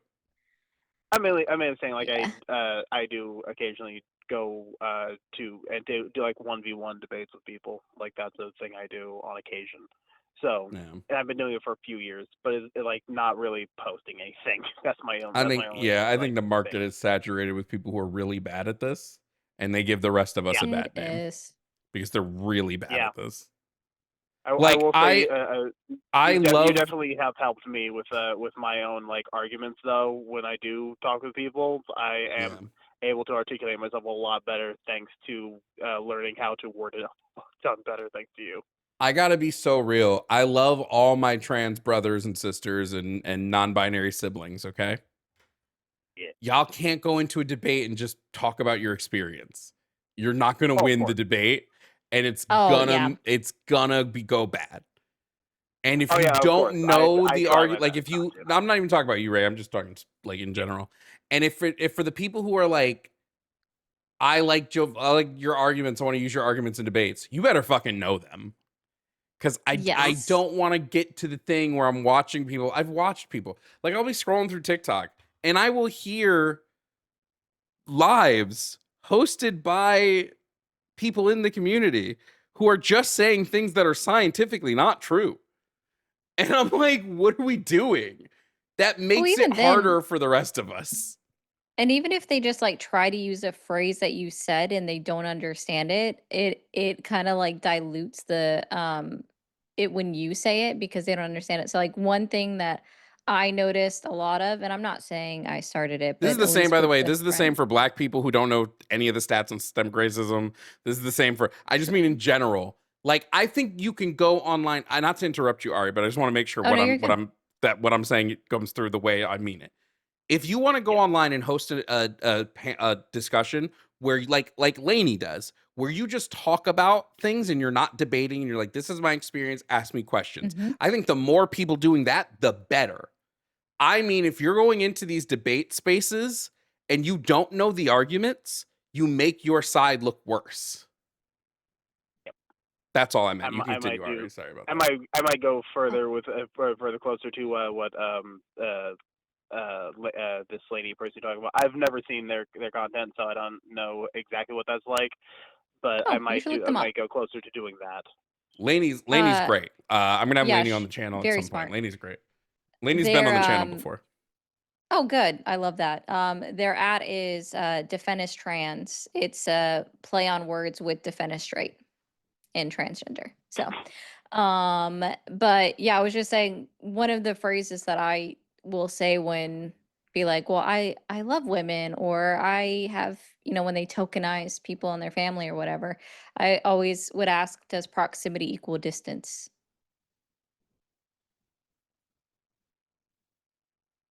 Yeah, Jovan got it. I appreciate it.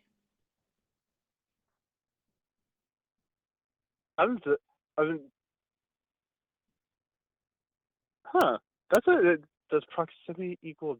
Do you mind explain that a little bit? I apologize. I'm trying to get what that means. Sorry. The simple, so one way I used it in particular just recently was someone that was like, my wife is Black. And I was like, okay, does your closeness to someone's Blackness negate your ability to be racist? Oh, yeah, that makes sense. It's the whole, I can't be racist, I have Black friends. That's not how that Yeah. fucking works. Yeah. Or like, Yeah, I can't I'm be not transphobic. misogynist, I talk have to a trans wife. people all the time. Respect them. Well, but I mean, That's this is what I mean. Like, it's not enough to even be a part of said group. There are tons of Black people I would never trust to debate Black stuff on.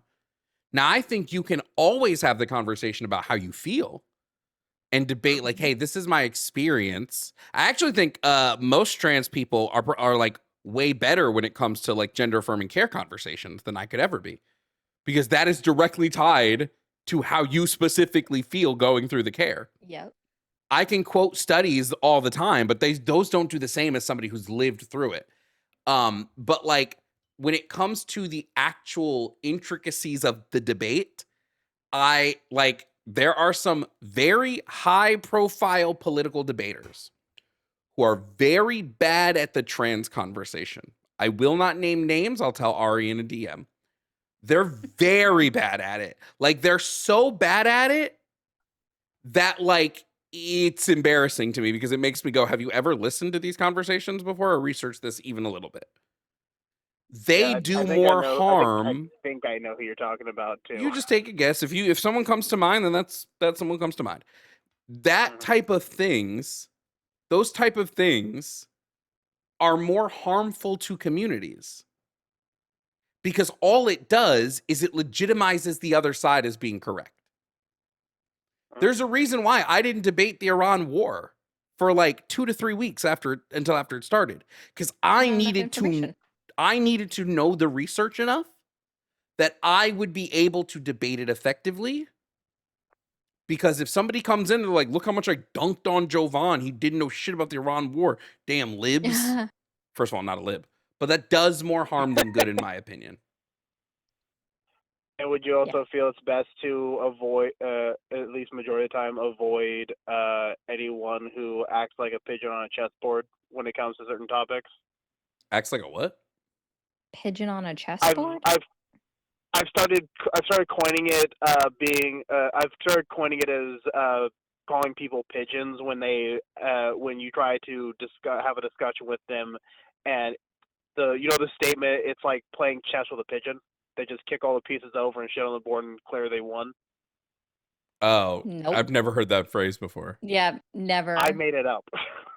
I made up calling them pigeons, but that specific phrase has been around for a while. I made up just calling people pigeons from this point forward because there are people who will be super bold and brag, like a lot of conservatives will constantly say like they're 100% right, I'm right because I'm right, and no matter how much evidence and data you put in front of them, they just go kick the board over and say like, well, I won that debate because. I mean, that's just cognitive dissonance, though. Yeah, it's yeah. I get it. You're sorry. You're the pigeon thing. I get it. You're making it a colorful phrase, so hopefully it sticks because people hear cognitive dissonance and they tune out. So I get that. Yep. That being said, Razor, we got some other people calling in, so we're gonna take some of the next calls. All right, friend. Wunderbar. R.I.P. Jimmy. R.I.P. Jimmy Snows. Hashtag snow don't melt. Snow don't melt. That was hilarious. Thanks for calling in, Razor. Bye. Hashtag snow don't melt. Funniest. Any of these calls interest you, or are we calling it? We're at about 3 hours, so I'm okay if we call it. We're almost there. It's just about if any of these calls like interest you. No, because I don't. So like for 30, it's like I don't understand debating that with when you're already pro for it. You just want limits on it. Like, cool, that's what the law used to be. So that is what it is. And 31, I don't actually understand that. Sorry, what were you saying? I was gonna say 31. I don't understand that. I don't understand it. Caller doesn't think that trans men and women fit the category of men and women. Oh. It's okay. I can read. I think the Let's take it. I think the accurately was throwing me off. Coming up next to stream is Greenlight from California to tell us that trans men and women don't fit into the category of men and women. Greenlight, if you can hear me, please provide me with your age and pronouns. 42 and he, him, I guess. Great. Okay. Now, we believe trans men and women are men and women. Do you disagree? And if so, why? Well, so yeah, I think it came out a little weird initially when I was asking the caller. So I definitely think that trans men and women are both men and women. I just don't think that they generally belong to the category that they are prescribed to. Does that make sense? No. Prescribed to? So, yeah. So I might be a little late on the argument, but my understanding is that men and women are born as men and women, and then they feel like they're born in different bodies, and so they claim to be a different gender than they are. That's what I'm disputing. Claim. So okay, wait. This is what we need to get. Okay. Do you believe that a trans man is a man? Right. If they're born a female, no, I believe that they're a female. Okay, so when I said the phrase, do you believe trans men and women are men and women? Do you disagree? The answer to that question was yes, you do disagree. So now my question is why? Well, I wanted to be clear because when you included men, both the categories, and then you included both men and women, I just wanted to be clear that I currently accept that people who are born the gender, that's what they are, the gender.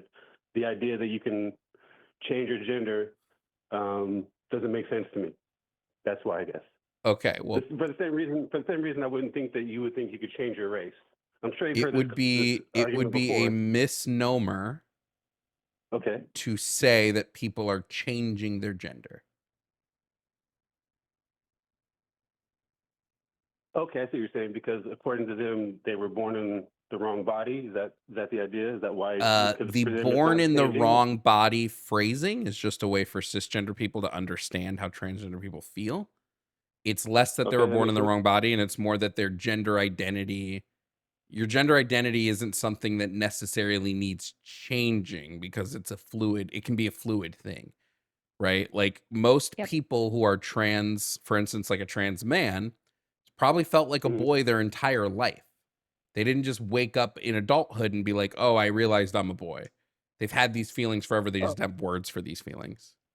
So it's not as much that they change their gender. It's more that they just are out in disclosing what their internal gender identity has always been.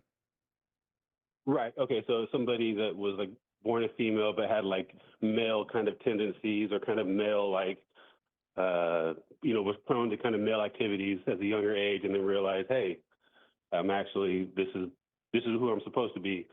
And later in life, you saying that's how. Go ahead, They I'm sorry. didn't have to be prone to acting one way or the other at any point in time. I think that's like, just because some, like, for example, not all trans men were tomboys when they were young. Like, I think that's a silly way to misconstrue that idea. They could have fit in perfectly with what is considered the gender norms of being a girl their entire adolescent life. But Right. that still doesn't change how they felt inside. They just weren't comfortable enough Yeah. telling an adult, probably. Yeah, and I didn't mean that was my take on it. I was asking if that's Okay. what he was saying that was my take on it. Okay, and just real quick, I'm sure you guys have heard this question a million times, but I haven't heard you guys answer this. How would you define a woman? An adult human whose gender identity aligns with their personal schema on the female sex. Ooh, wait, say that one more time for me. I've never heard that answer like that. One more time.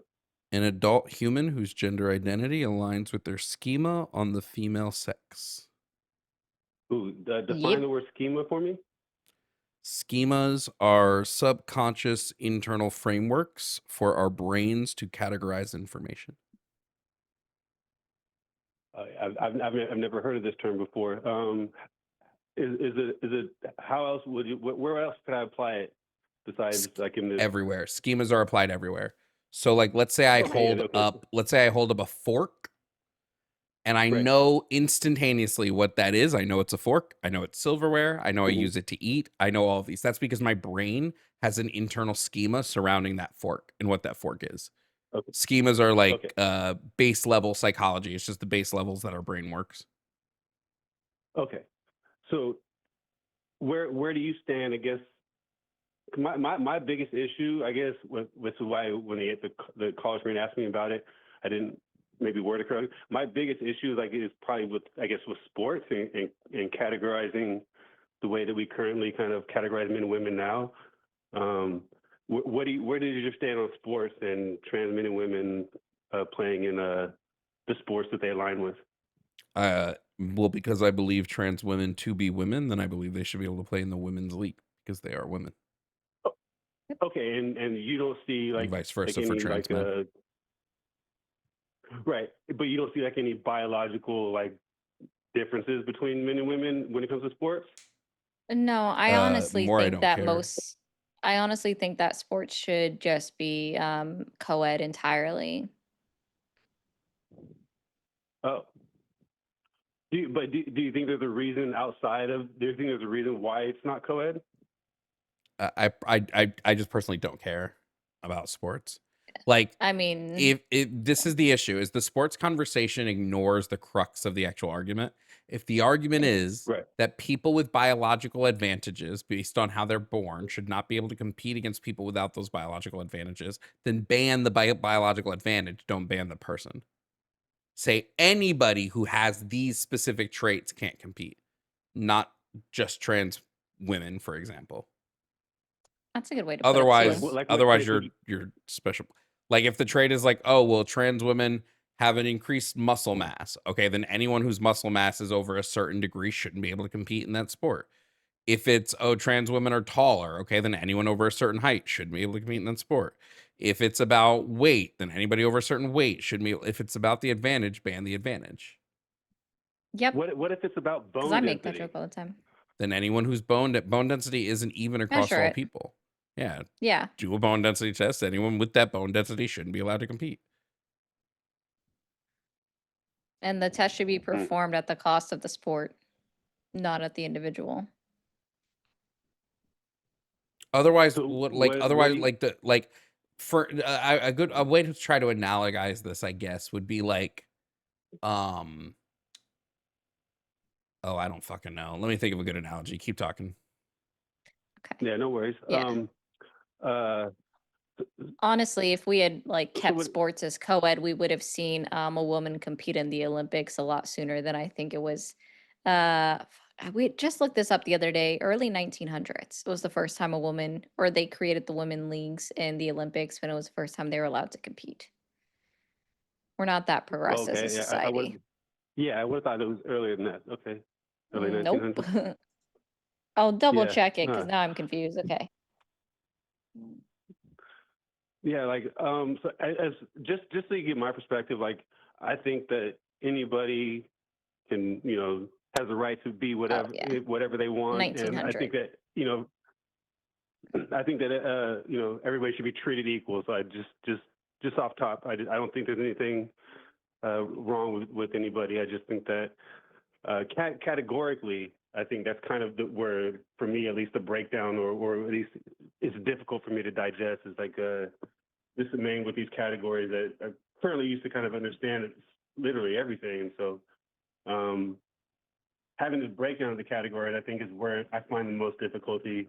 Outside of that, like if I met somebody who was born a man and they were a woman later, and she introduced herself as Alice, that's why I call her Alice.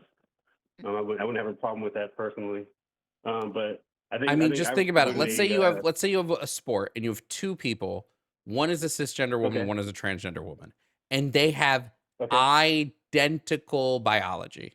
Like when it comes to sports, like everything is the same. Their muscle mass is the same. Their speed advantages, all of it is the same. Would there be a reason to ban the trans person? Well, I guess in the scenario where you're giving the categories where they're all equal, I don't know if you'd have much of a reason, because I think the main reasons that, or at least the main arguments that are compelling are the ones that speak out against the differences in those categories, that you just kind of equal them out. So I guess in that specific scenario where everything was equal in those areas, I don't know if I would see a reason to ban or a reason to stop that. But I think the argument that plays out is arguing the fact that biological men do have an advantage when it comes to speed and reaction time and just physical strength. I think ignoring that or pretending like that's not a factor, that's where I differ from. Like I said, if I met somebody who's born a guy and he changed his name to Tina, I would 100% respect his wishes and call him Tina, and I don't think anybody should be disrespected for any of that stuff. But my biggest concern is, like I said, for me, is the breakdown of the categories, and then introducing men and women and competing against each other, where it just you don't ever see you don't ever, what you see men who are born men, or I guess who are trans women, going into women's sports, but you never see it in reverse. You right? do. You never see like There's literally a bunch Patricio of trans Manuel. male. Patricio Manuel. He's a trans man boxer that has won 4 out of all 5 of his boxing competitions. He literally has he has medals and shit. Like this isn't hard to find. You just don't look it up. Outside of the incident with Riley Gaines, name a trans woman and competing in sports. So to be fair, I'm kind of new to the argument. It wasn't something I kind of, my only real concern was what's that?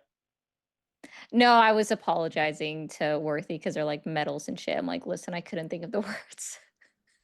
Oh no, yeah. So it's not that I haven't looked it up. I like, as far as the argument goes, I was kind of new. I was scrolling down and I seen your guys' your thing on YouTube, and it called in. So I was like, let me just call in. My only thing is, like I said, when it comes to sports and then like hospital categories, right? Because like I said, if the issue is with the advantage, ban the advantage, not the person who has the advantage. Ban the specific like, thing biologically that you don't like or don't think they should be able to be played with. And that's the thing you ban. You don't ban the person who has that. I honestly don't think anyone over the height of 6'6" should be playing in fucking the NBA because they have a significant advantage. All they got to do is make a little bit of a hop and they're at the net. Got the long arms, man. They can dunk in 5 seconds. Well, I appreciate you guys taking my call, and pretty good show, you guys. Keep up the good work. Yeah, for sure. Take it easy. All right. Low-key, I'm cooked. Yeah, I don't disagree with you. I feel that one. It has been a fun stream, but we're cooked here. Guys, I'll be live tomorrow morning after I get back from the movies. I'm going to go to the movies first in the morning. See that obsession shit. And then I'll be back after that. So I'll be live tomorrow probably around like 1 o'clock. But I'm cooked for now. I'm cooked. It's been a good stream, but I'm tired. Ari's been here. Everybody say WRE. Sorry, guys, I don't always talk much. I'm probably like, this is definitely a me issue, is I usually defer to whoever the host is of the show because that's just like, I'm in your house. I don't want to trample all over it and, like be the proverbial, what is it? The idea of a man taking off their clothes and leaving the clothes and streaming across the floor that a woman has to pick up. I don't do that stuff, so. No, you gotta have Jimmy Snow syndrome and just talk and not care about whether or not you interrupt. Yeah, that's against the Rest in people peace, pleaser Jimmy in me. Snow. Yeah, R.I.P. Jimmy Snow. We are the line. Wait, okay. Hashtags no, never I mind. have an idea. I'm gonna make it tonight and then I'll Ooh. send it to you in the thing. I just had a really Okay. good idea. Guys, thanks for watching. Thanks for being here. If you haven't already, go watch the video essay. It's up for members only on my YouTube page. Just dropped it yesterday. Everybody else, it'll be up on the 11th. Thank you for joining me, Ari. Thank you everybody for watching. We'll be back tomorrow. See you guys. Bye-bye. Bye, Jovan's fans.